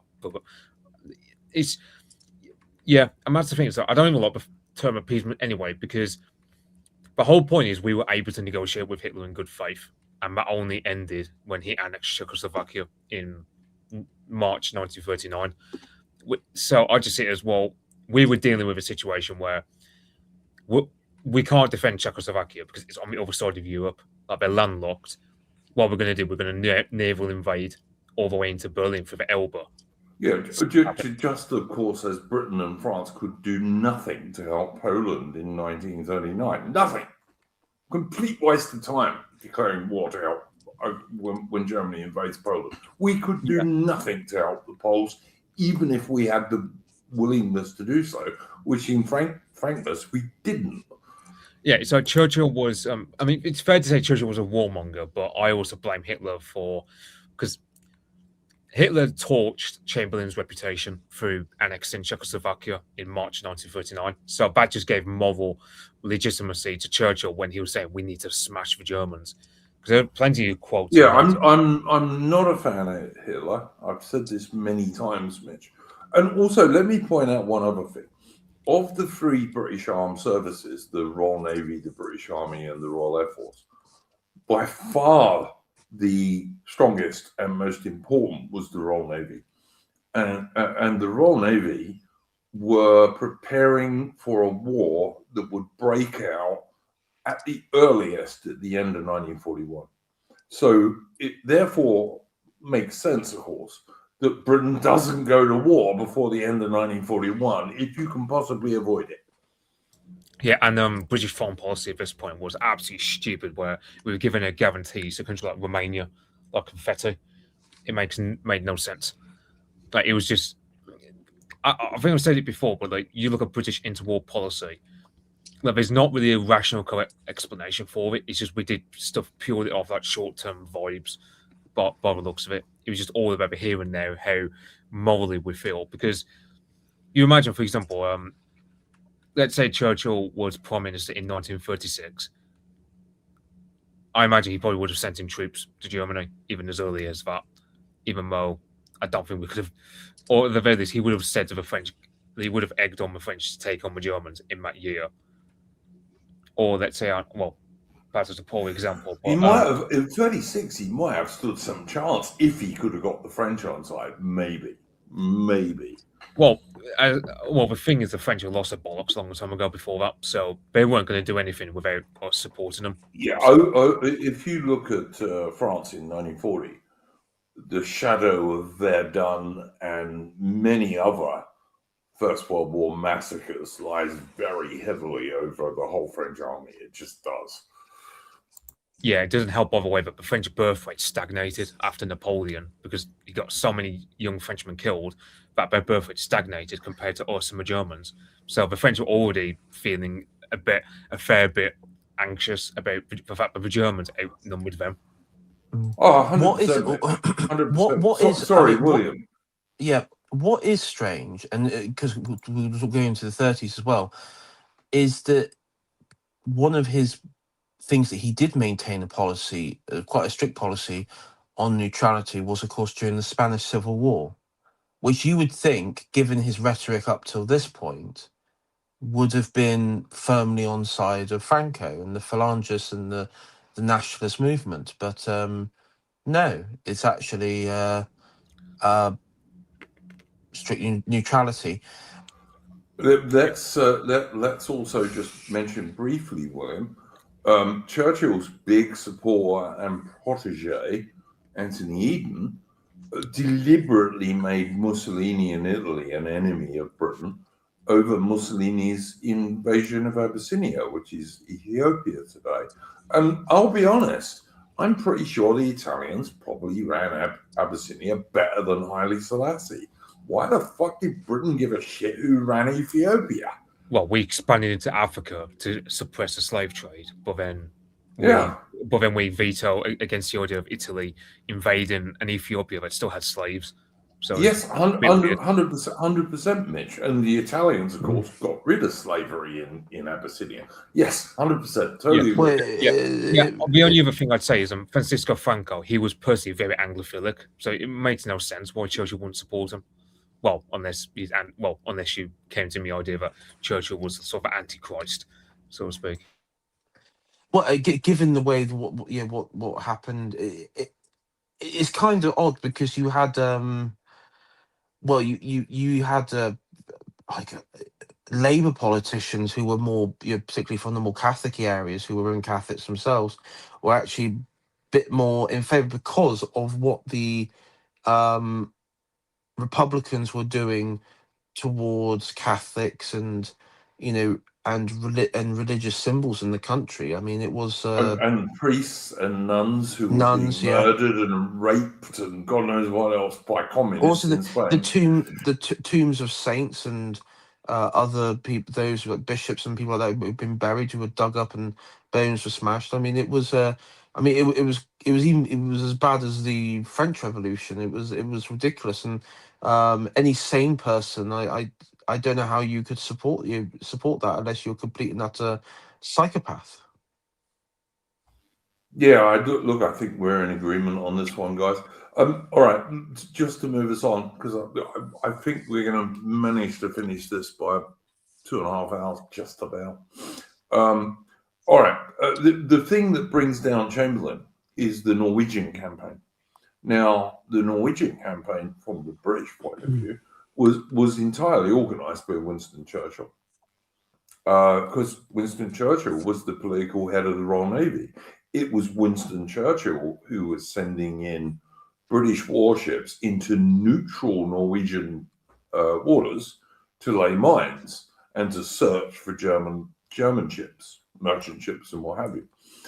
It was Winston Churchill who was pushing the Anglo-French forces to go invade Norway. And of course, Hitler looks at this and says, no, we can't have this, because also they're going to stop the vital iron ore that Germany needed that was coming from Sweden. And so Hitler launches this daring invasion of Norway. Now, it doesn't go very well for the German Navy, it has to be said. And I'll come back to this in a minute. Because it's important when we get to Churchill's bullshit about fighting on beaches and all this shit. But the German army succeeds, to give you the short version, with the German Air Force.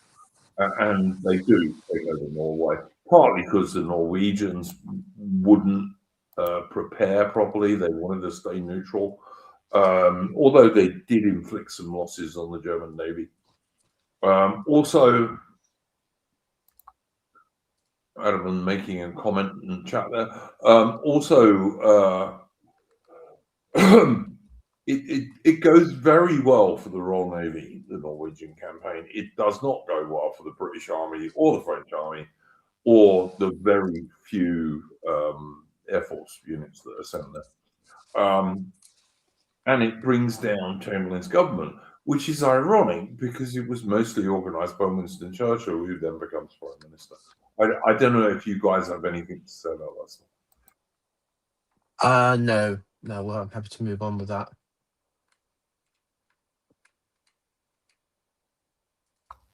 Anything, Mitch? Nah, nothing from me.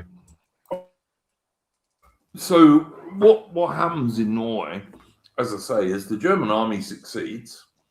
The German Navy has a disaster. The German Navy in Norway loses about 12 destroyers, which is about half their destroyer fleet. They lose a heavy cruiser and a light cruiser, one to the Norwegians, one to the Royal Navy Fleet Air Arm. The heavy cruiser Blucher is the one that Lord Charles Thomas is talking about in the chat. That was sunk by the Norwegians. But the Royal Navy, there are 3 battles of Narvik. The first one, the Germans win, the naval battles. The second one was pretty much a draw. Some Royal Navy destroyers take on some German destroyers and both take losses. But the third battle of Narvik, HMS Warspite, which is one of the most famous battleships that have ever been built, sails down the field at Narvik with a load of tribal class destroyers and just sinks every German warship in the field. So the Germans lose about half their modern destroyers in that battle. Now, as a result of all this nonsense in Norway, Churchill takes over as Prime Minister. There is the disaster of France in May and June 1940. There's Dunkirk and all that bullshit. And then Churchill starts doing his we will fight them on the beaches speeches and all that stuff. The fact of the matter is that in 1940, the German Navy have 3 battleships and 1 building. They've got 2 left of their so-called pocket battleships, which are really heavily armed but not particularly fast cruisers. One of them has already been destroyed by the Royal Navy. The Graf Spee has already been destroyed in 1939. They have, let me think, 5. They have about 7 cruisers left, 2 of them heavy, and the other 8-inch cruisers, and the other 5.9-inch cruisers. They have maybe 25 destroyers and 10 big torpedo boats left in 1940. The Royal Navy at this stage has probably 16 capital ships with at least another 5 building, but that's another Churchill story, which we'll come to in a minute. Britain has about 70 cruisers, not 7, and many more building, at least another 20 building. And Britain has about 200 destroyers with at least another 50 building. The Germans are never going to land on any British beach. Never going to happen. Absolutely impossible. Doesn't matter if the Luftwaffe whaps out all the RAF in the southeast of England, they still couldn't land on any British beach because all of their ships would get sunk at night, if not during the day. And aircraft were not very good at sinking warships at sea in 1940. They just weren't very good at it. They got better as the war went on, but they weren't very good in 1940, and especially not the German Luftwaffe, which wasn't designed to fight people at sea. They could sink the occasional destroyer and stuff with dive bombers and what have you, but they weren't very good at sinking bigger warships at all, and they couldn't do so at all at night, of course. So, imagine the Germans managed to get some forces ashore in Kent or Sussex or somewhere. How do they keep them supplied? How do they evacuate their wounded? How do they supply them with food and ammunition and water? How do they do this? They couldn't. It was bullshit. The Germans never had the slightest possibility whatsoever of invading Britain in 1940. None. It was fantasy. And it was Churchill fantasy. And it was mainly designed for American consumption, I have to say. It was Kennedy's father was the JFK's father was the ambassador to Britain. The Irish nationalist guy who had made his money as an illegal rum runner during Prohibition. Yes, that's the guy you're talking about. Yeah. The old man Kennedy who fixed elections for his boys. and what have you. Yeah, he very much played into that narrative that, you know, Britain would be conquered and you would be unstoppable force. I mean, anybody with half a Okay, brain. one second. Can I just interrupt you a second, William? Royal Oak was destroyed right at the beginning of the war. Courageous and Glorious were losses as a result of the Norwegian campaign, which I have already been talking about with Churchill's stuff. HMS Ark Royal was sunk, I don't know, a year and a half later, had nothing to do with this. Way after the Battle of Britain. So, sorry, Lord Charles. But anyway, yes, I mean, look, I'm not saying the Royal Navy didn't have any losses, but it was so much more powerful than the German Navy. The Germans had by far the weakest navy of any of the Axis powers. The Italian Navy was vastly more powerful than the German Navy. And the Japanese Navy was vastly more powerful than the Italians. But yes, the Royal Navy took losses in World War II. That's what happens to navies. They take losses. I just hope we don't have to get in a war today, because the Royal Navy, which has a total of 11 destroyers and frigates, is going to last about 2 minutes. But anyway, whatever. That's not what we're talking about, and I want to keep us on track here. So anyway, Churchill takes over. And we have stuff going on in the Middle East. Now, Italy declares war because Mussolini is convinced the Germans have just about won after the French surrender and what have you, and the Belgian and Dutch surrender and the Danish surrender, and all the rest of it. And Mussolini wants a place at the peace table. So he declares war very late. And funnily enough, when the Italians try and invade the south of France, French army gives them a beating. But there we go. Probably what he deserved, to be honest. But anyway, he also launches an attack in the Middle East against Egypt. And of course, Libya was an Italian colony, and it had been since about 1910, 1911, something like that. And the Italians on paper have about 200,000 soldiers in Libya, and Britain has less than 40,000 in Egypt.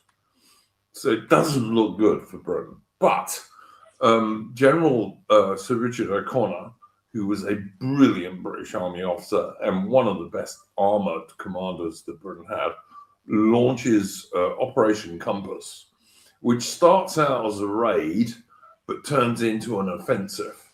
And about 30,000 British troops attack 200,000 Italians and wipe the floor with them, basically. They just destroy them. British officers were asked how many Italian prisoners they had at stages, and a British officer went on his tank radio and he said, "I'm not sure, sir, but it's about 4 acres worth." Of guys marching along. To be fair, the British tanks were a little bit better than the Italian tanks. The Italians had the pretty bad tanks. The Japanese ones were even worse, but the Italian tanks were. I mean, it is reminded that the Greeks were able to beat the Italians back as well. So, you know. Yeah, we're just going to come on to that, William. We're going to come on to that. But anyway, so the Brits are able to roll up large portions of Tripoli, the Italian colony, and invade it.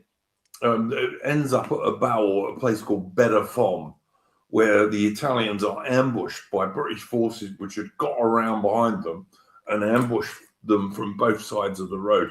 And there was a really hard fight. And the Italian tanks got within about 50 yards of the British HQ, because the Italians knew that if they didn't break through, they were all going to get captured. But they tried really hard. The Italians didn't always fight badly in North Africa. Sometimes they fought pretty well. They had some quite good units, like the Bersaglieri and what have you, were not bad soldiers. And the Italian airborne. But anyway, this was a hard-fought battle, but the Brits just about managed to stop them. As I say, the nearest knocked-out Italian tank was only about 50 yards from the British HQ, and the roadblock that was stopping them getting back to Italian territory, or safer Italian territory. And at this stage, O'Connor and the British Western Desert Force, there's no reason that, given a couple of weeks rest and some more supplies, they couldn't have pushed on and got rid of all of the Axis territories in North Africa. So there would have been no Middle Eastern war, no Battle of El Alamein, no backwards and forward for 3 years or any of that shit, which would have been great for Britain because we could have sent more stuff to the Far East and all sorts of other things. But at this vital point, Winston Churchill steps into the picture. And he says, we're going to send 2.5 divisions to Greece. Now, the British Imperial General Staff actually overestimated how many Germans were going to be sent to Greece. I think it was, I'm doing this off the top of my head because I need to do it quickly.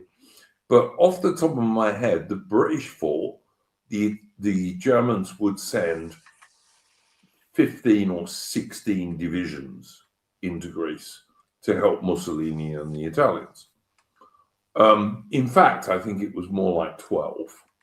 But even if you say, and the British troops that were sent there, or the Commonwealth troops who were sent there, it was an Australian division of infantry, a New Zealand division of infantry, and a British brigade of armour, of tanks. 2.5 divisions, like I said, and a very small RAF force that stood no chance. And so we took these troops away from the Western Desert, where they could have absolutely conquered the whole of Italian North Africa. And we sent them to face not only all the Italian troops, but at least 12 divisions of Germans who were experienced soldiers who had fought in Poland and fought in France and Belgium and all the rest of it. And you know what? I don't care how good those Australian, New Zealand, and British soldiers were. 2.5 divisions is not going to be 12 divisions. Under any circumstances, it's just not possible. You're just too outnumbered. You know, you're outnumbered 5 to 1. They didn't stand, and also, of course, the German Luftwaffe had far more forces there in terms of fighter bombers, dive bombers, and bombers than the RAF did. The RAF had almost nothing there. Like, quite a lot of good RAF aces from earlier in the war were killed in Greece, including some good South African pilots. It was a disaster, and it was not only a disaster for the army, and the RAF, which was totally destroyed. The few guys who were sent there. It was also a disaster for the Royal Navy, who had to go and rescue these troops under a constant air attack, and then shift them not back to North Africa, but to Crete. And of course, in the meantime, the German Africa Corps under Rommel, the famous Desert Fox, the German Africa Corps had arrived in Tripoli and was going towards the front. So instead of finishing the war in North Africa, so it never really got started, as we could have done in 1940, early 1941, Churchill goes and sends 2.5 Commonwealth divisions to fight 12 German divisions, plus a load of Italians, in a hopeless campaign in Greece. That there was never any chance of the British forces winning. And Churchill was told this by the Imperial General Staff. They told him, these guys can't win. This is ridiculous. Churchill said, no, we're still going to do it. And it was a disaster. And then, of course, the Germans and some Italians invaded Crete. And there was another disaster.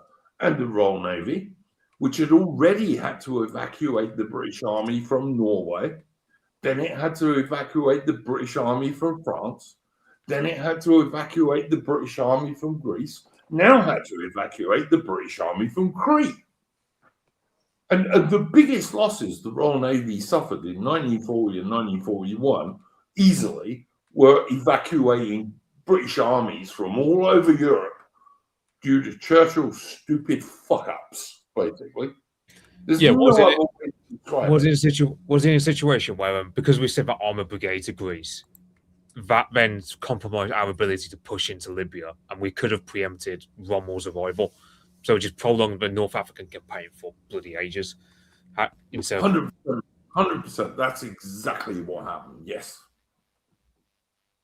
We removed good, experienced soldiers from North Africa, sent them to Greece where they were easily defeated, which was not a big surprise. It was going to happen. There weren't enough of them. And used much less well-trained, much less well-equipped forces to try and hold back Rommel. Like the new Australian division in the Middle East, for example, the only tanks they had were captured Australian ones. Were captured Italian tanks that the Australians painted big white kangaroos on the side to try and stop the Allies destroying them. And Italian tanks, like I said, were shit. The only people who had worse tanks than the Italians were the Japanese, basically.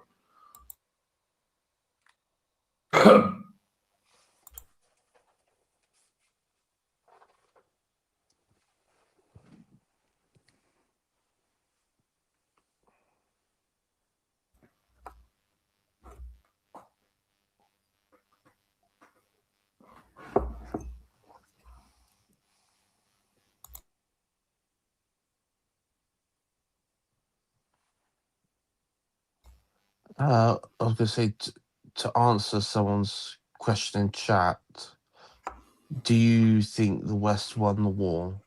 I guess you mean like the Allies.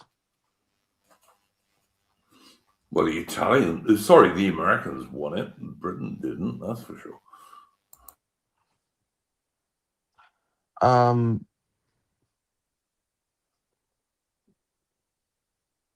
Well, no, it's quite interesting because it's one thing, even before, my sort of political awakening, becoming what have you, it's something that always wriggled me in my mind. It's like we win the war, but we lose, like for India, for example, it's like we lose the jewel in our empire. I mean, that feels like a loss.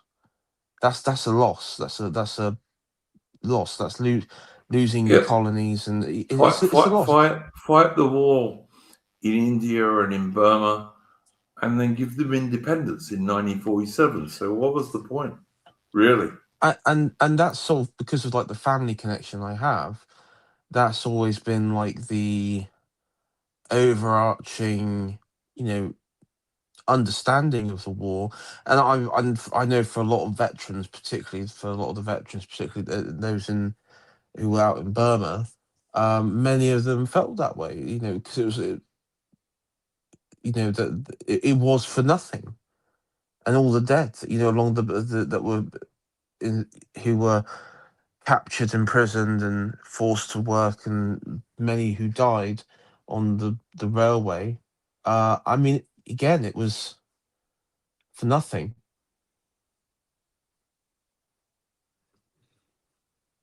I agree with that. Richard Hughes, yes, Armored Italia is a good channel if you want to know about the Italian army, and particularly Italian armor in World War II. Yeah, all right. We're nearly finished, so we've kind of done what I wanted to do. Fuck me dead. All right. World War II. Let's get on. Churchill signs the Atlantic Charter with Roosevelt, and the Atlantic Charter is explicitly anti-British Empire. And if I'd have been Winston Churchill and me, and a patriot, I would have just said, no, I'm not signing that. I'm sorry. Because it was a death warrant for the British Empire, basically.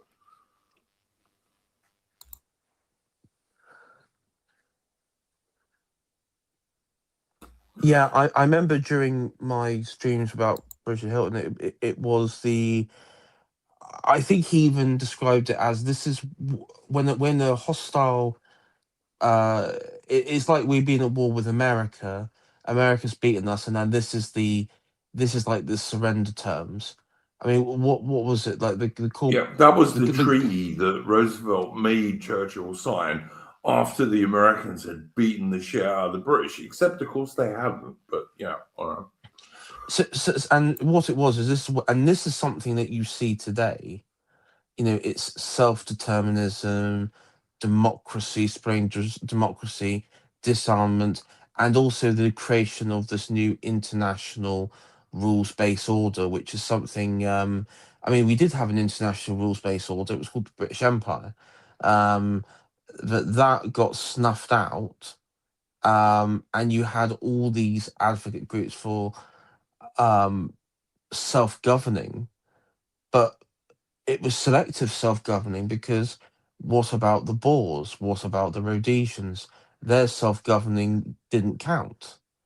100. Look, I couldn't agree with you more, William. Mitch, you got anything to say about this? Because I think we can wrap this up with one or two more sections. I don't really have much to say. I mean, it's one thing where I can give him slightly a bit more slack, but even so, I can't escape the feeling that Winston Churchill, you think a leader should leave the country or the world in a better position than what they found it. Well, Churchill certainly didn't do that. Like, just ranging from even just like, but basically, it's very much like if he was alive today, he'd be basically like Piers Morgan. He'd probably be like that if he was alive today. Now that's an insult, man. Okay, yeah. I mean, he would, yeah. I mean, and actually, yes, following worms. But okay. his legacy is today. It is like it's the anti-fascist, anti-colonialist, belligerent attitude of never surrender. We're going to fight them to the end. We're going to beat the fascists. He's an ideological rallying point for the leftist crusade. That's all it is. What's more important, William, if you're the leader of Great Britain and the British Empire, what's more important, defeating the fascists or maintaining the British Empire? Because I know where I come down on that, and it's always maintaining the British Empire. I don't give a shit about defeating the fascists. It's funny when you compare Britain to all the other empires. There is never, when you're people who are in charge of a world-spanning empire, there is no war that justifies collapsing your empire, because that's never been on the table. So if you look at Rome, if you look at the Mongols, if you look at any civilization that has had the spanning empire, there's never been a war where it's like, well, we do it for the right thing and we collapse our own empire. No, that's complete mental. That's complete. 100%. That's complete nutty behavior. That's an insane thing to suggest. And yeah, and I see we have like a Canadian, freedom-loving Lord Canadian fellow in the chat there as well. One of the other big legacies of this is as Richard Hilton said, there was a time in the 50s and 60s where you could have had this resurgence of a white federal imperialistic federal union of the of Canada, New Zealand, South Africa, and Rhodesia as it was then, Australia and Britain. But then that was snuffed out when their own internal identity was uprooted, and it became like this quasi Americanized liberal democracy sort of mutated version. Totally agree. Yep, I think you're right, William. Listen, I want to bring out one final point. The Far East in late 1941, early 1942. As I said earlier, just to remind people, part of the reason that Singapore was not some sort of impregnable fortress or the Gibraltar of the Far East in 1941 was because when Churchill was Chancellor of the Exchequer, he had refused to give the Royal Navy enough money to build those landward defences, right? So this is just a fact. You go look it up anytime you want. Yeah. But somehow he claimed in his memoirs of World War II, which are far from being honest or truthful, that he didn't realise this. Like apparently he'd forgotten it. No doubt he'd been writing so many articles for the Focus and all the rest of it. He'd just forgotten.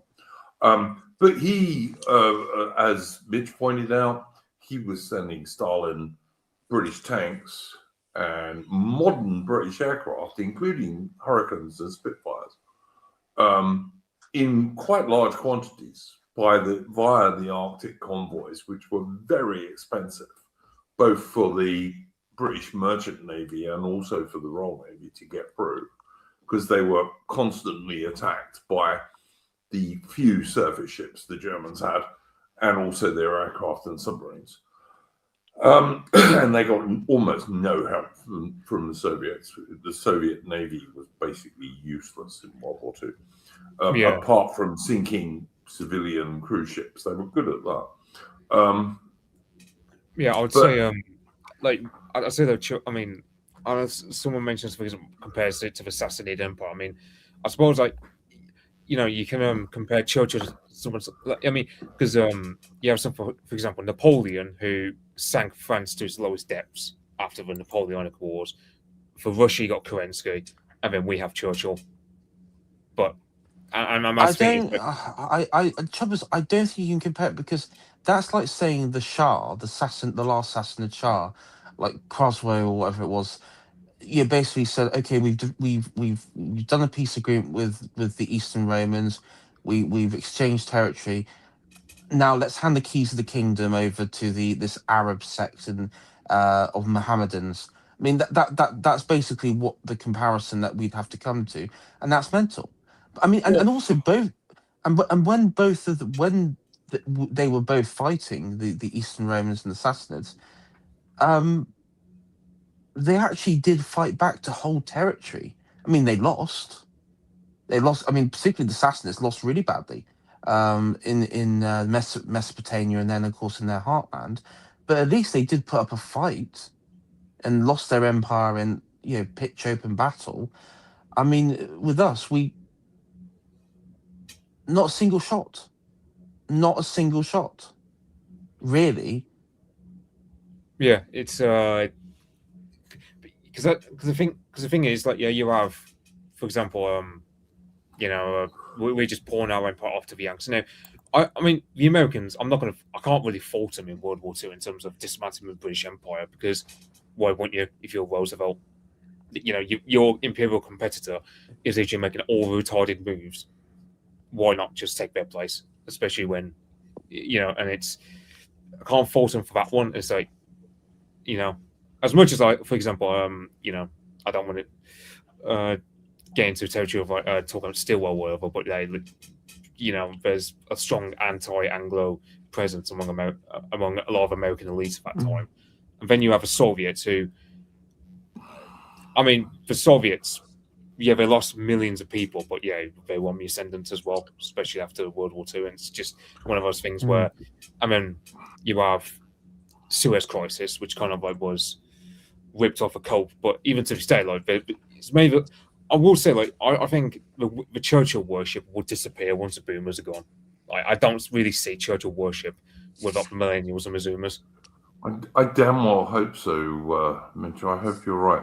Lord Charles Thomas, HMS Royal Sovereign, was transferred to the Soviets during the war and returned in a truly woeful state. He's absolutely correct about that. But whilst he says particularly the lavatories, Actually, her turrets wouldn't even turn when she was given back to the Royal Navy, which is rather more serious on a warship than the heads.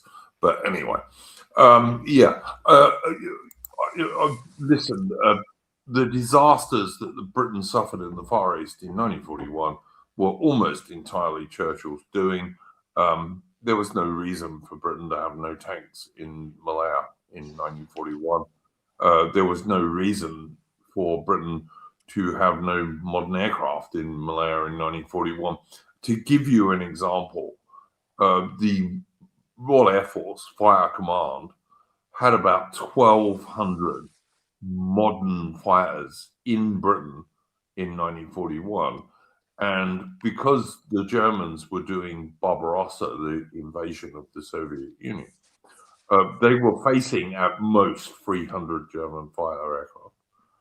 Like, there was no need for Britain to have anything like that number of aircraft. And then, as Mitch has pointed out, the British, Churchill, because he was ultimately responsible, Churchill was both Prime Minister and Minister of Defense in World War II. He was sending scores of modern Hurricanes and Spitfires to the Soviet Union, and many of them were just left to rot near Archangel, the Arctic Soviet port. The Soviets didn't even bother moving them. But yeah, HMS Prince of Wales and Repulse being sent to Singapore, that was Churchill's idea. The Royal Navy wanted to send them to Ceylon, to what is now Sri Lanka, you know, where that Zia Yusuf dude comes from, who's in reform. The Muslim guy. The Royal Navy wanted to send them to Sri Lanka, and they were always supposed to have an aircraft carrier with them. The aircraft carrier, sadly, ran aground in an accident, and then they had to go and get repaired. But Churchill insists, no, got to go to Singapore.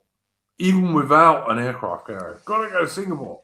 No cruisers, only 4 destroyers, when 2 capital ships like Prince of Wales and Repulse, even in peacetime, would have had an escort of at least 8 destroyers. But no, they were going to be a deterrent to the Japanese. Sure they were. Right. Churchill's fault. Entirely Churchill's fault. Royal Navy told him not to do it. He still did.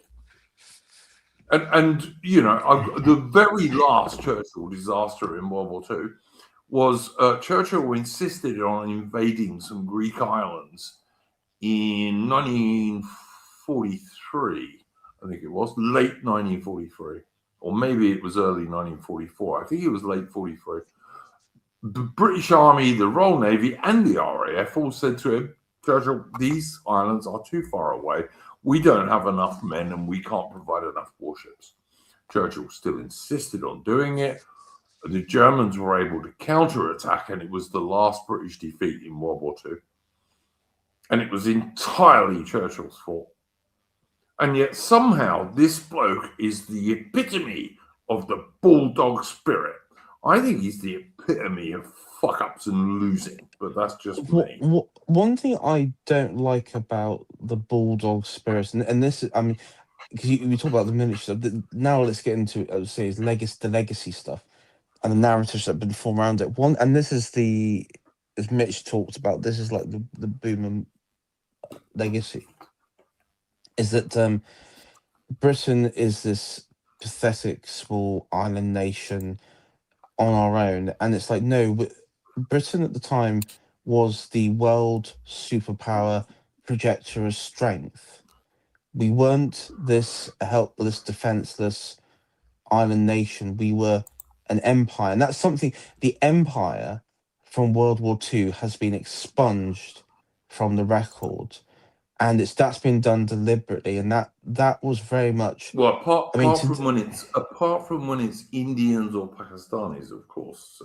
Yeah, and because of the Atlantic Treaty, it emboldened the groups in the empire who were largely hated by their own people and despised, and were seen as cranks, it emboldened them to seize power in their respective in their post-independence colonies, who were incredibly anti-white, who attacked Britain, who attacked Europe and European civilization, and who now and today, I mean, the legacy you go to today, are the very same people whose descendants have come to this country, who continually attack this country. And because of the psychological effect, I mean, this is the thing. We're what? How many years later since the end of World War II? Over 80, 80 years later, the British people. Basically, all the World War II veterans are pretty much dead, because in order to have fought in World War II, you would now have to be at least 100 years old, pretty much. Yeah, it's probably in Britain. It's probably maybe about 100 or so. I mean, I don't know what the actual the number is, but I imagine it's very low at this point. But at this point, psychologically, the British people haven't recovered, because they have, largely the population has either, had to retreat into, and this isn't me being, sort of say anything negative, but nostalgia, or had to cope around the fact of what has happened. But by doing so, they've had to lap up the new post-war bulldog nationalist sort of blitz spirit. I really hate the blitz spirit stuff. That for me is one of the worst things to come out of all of this. But Britain can take it. yes, We used to be able to dish it out, but in World War II, we could only take it. We could only take, yeah, exactly. And then look about 20 years later, when Churchill died, because you had this individualistic mindset which had swept across the country, where everyone was nihilistic, everyone was semi-what atheistic. There was no transcendent. There was no belief in oneself. Everyone had to be this, decrying, bleeding heart apologist for the empire. I mean, psychologically, the British people have been wrecked and been broken. And again, that legacy is what we see today, which has enabled our own people to be then bear witness to the replacement of ourselves in our own country, but also some of the most heinous crimes under the sun. Some of the most heinous crimes. Foreign Muslim mass rape gangs attacking British children all over the country.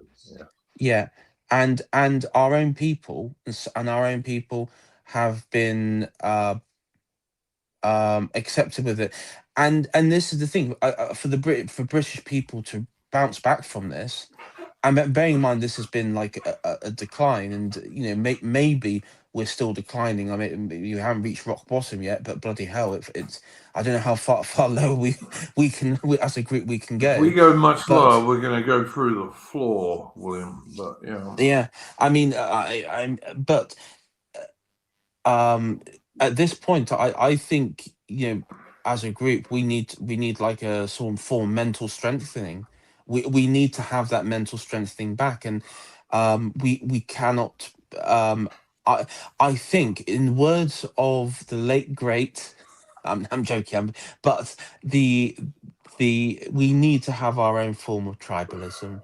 At this point, we need to do that, as Mitch said, the whole narrative and stuff. I know some, and one thing that the legacy of World War II, more sort of on Europe itself, is it didn't matter about Poland at the end of it, because it was under the control of Stalin, along with half of Eastern Europe and Eastern Germany, and wasn't that a good thing to go to war for? To save Poland. Yeah, that worked, didn't it? Yeah, and then of course, like within about 5 years, then the Soviet Empire was our new enemy. And I've had arguments with people before, and they said, "Yeah, well, it was worth it fighting fascism and then communism." It's like, hold on a sec. You emboldened the communists, who then had a nuclear arms race, which could have destroyed the world. That's okay. That's you're cool with that? Look, the way I want to finish this, William, is when Churchill first went into Parliament in 1900, Britain was the richest nation in the world. It had by far the biggest empire the world had ever seen. It was about a quarter of the world and almost 2/3 of the world's population, spanning the whole globe. We had a navy that was larger than the next two largest navies combined. When Churchill left in 1945, because he was chucked out by mostly British servicemen in World War II who had been propagandized by assorted socialist education officers. And bear in mind, Churchill's government in World War II, the national government, as it was called in air quotes, was really a Labour socialist government mostly. It was more Labour and socialist than it was conservative. And that government, and then of course Attlee takes over, and he gives independence to India and independence to Burma and then independence to Israel, Palestine. When Churchill left in 1945, Britain was immeasurably weaker. It was totally bankrupt. I will give you guys an example, and I think this is well worth remembering when you think about Winston Churchill and the Bulldog legend. An American cruiser arrived in Cape Town in 1942. Yeah. A US Navy cruiser. And that cruiser was taking the very, very, very last British gold reserves that were still there and taking them back to the United States of America. And that was Churchill's legacy. That was Churchill's legacy. Britain was a complete debtor nation, which in the second half of World War II was nothing but a military colony of the Americans, basically. That's what Churchill turned Britain into.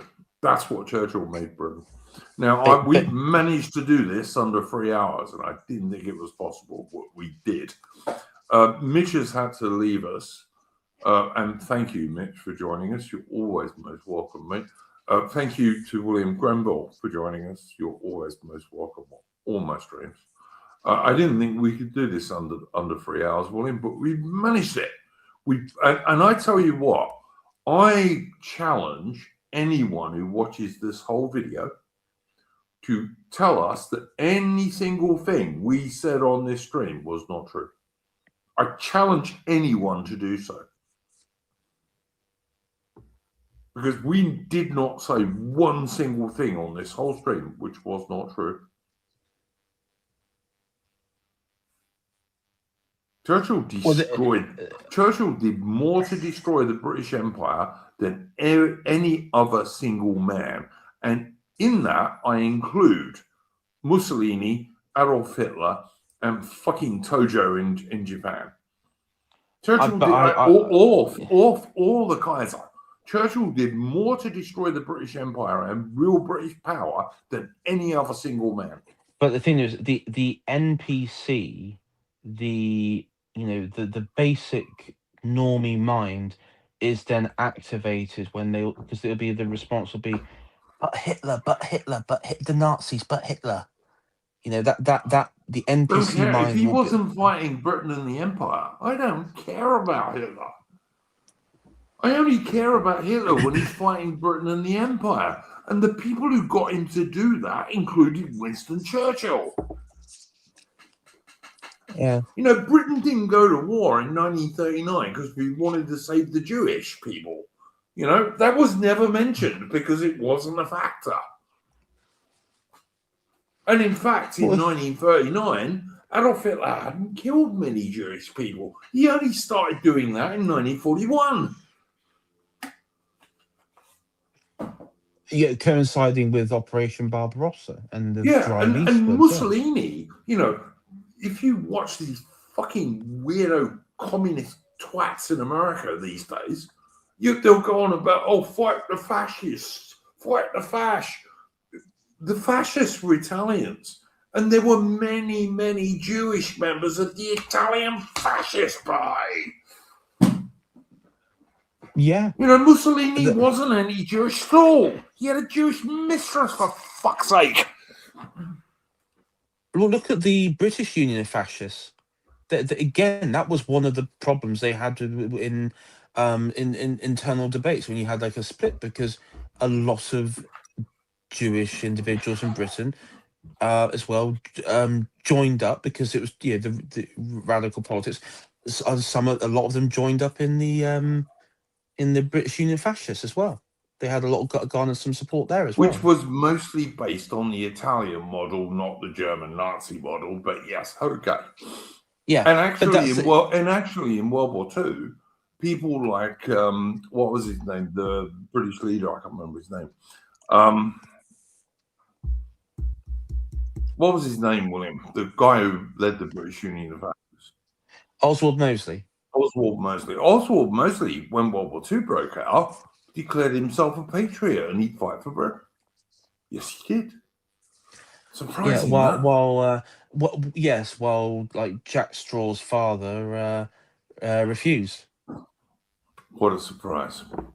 What a surprise! Anyway, guys, if you wanted a really condensed version of Winston Spencer Churchill's ride to destroy Britain, the British Empire, and real British power, I hope this slightly under 3-hour stream will be your guide. Thank you very much to my guests, Mitch and William Grenville. William, would you like to plug your channel, sir? Yes, do check out William Grenville, formerly AI Shire Tory. And hopefully we should have some more videos.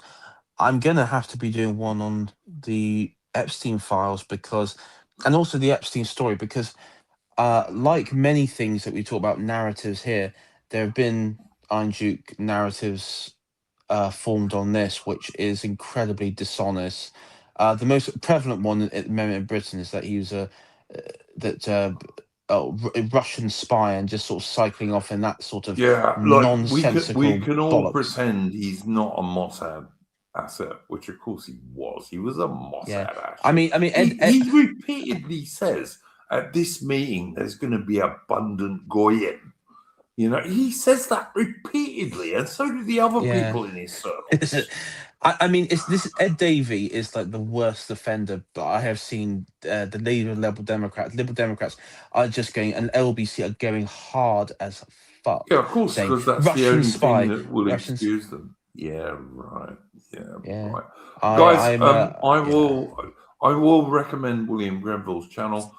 He's got some good stuff on there, particularly a book about the strange death of the British Empire, which is really good. Go and check that out on William's channel. And also, I will be back on Friday, British time, and we're going to do a what if, Aaron Hook and I, and hopefully some other guests. And we're going to talk about what might have happened if the Trent incident in 1861 had led Britain to joining the war, the American Civil War. On the side of the South, pretty much. And I think that's going to be an interesting stream. So do come and watch that, guys. Apart from that, I would say take care and don't let the bastards grind you down, and go well.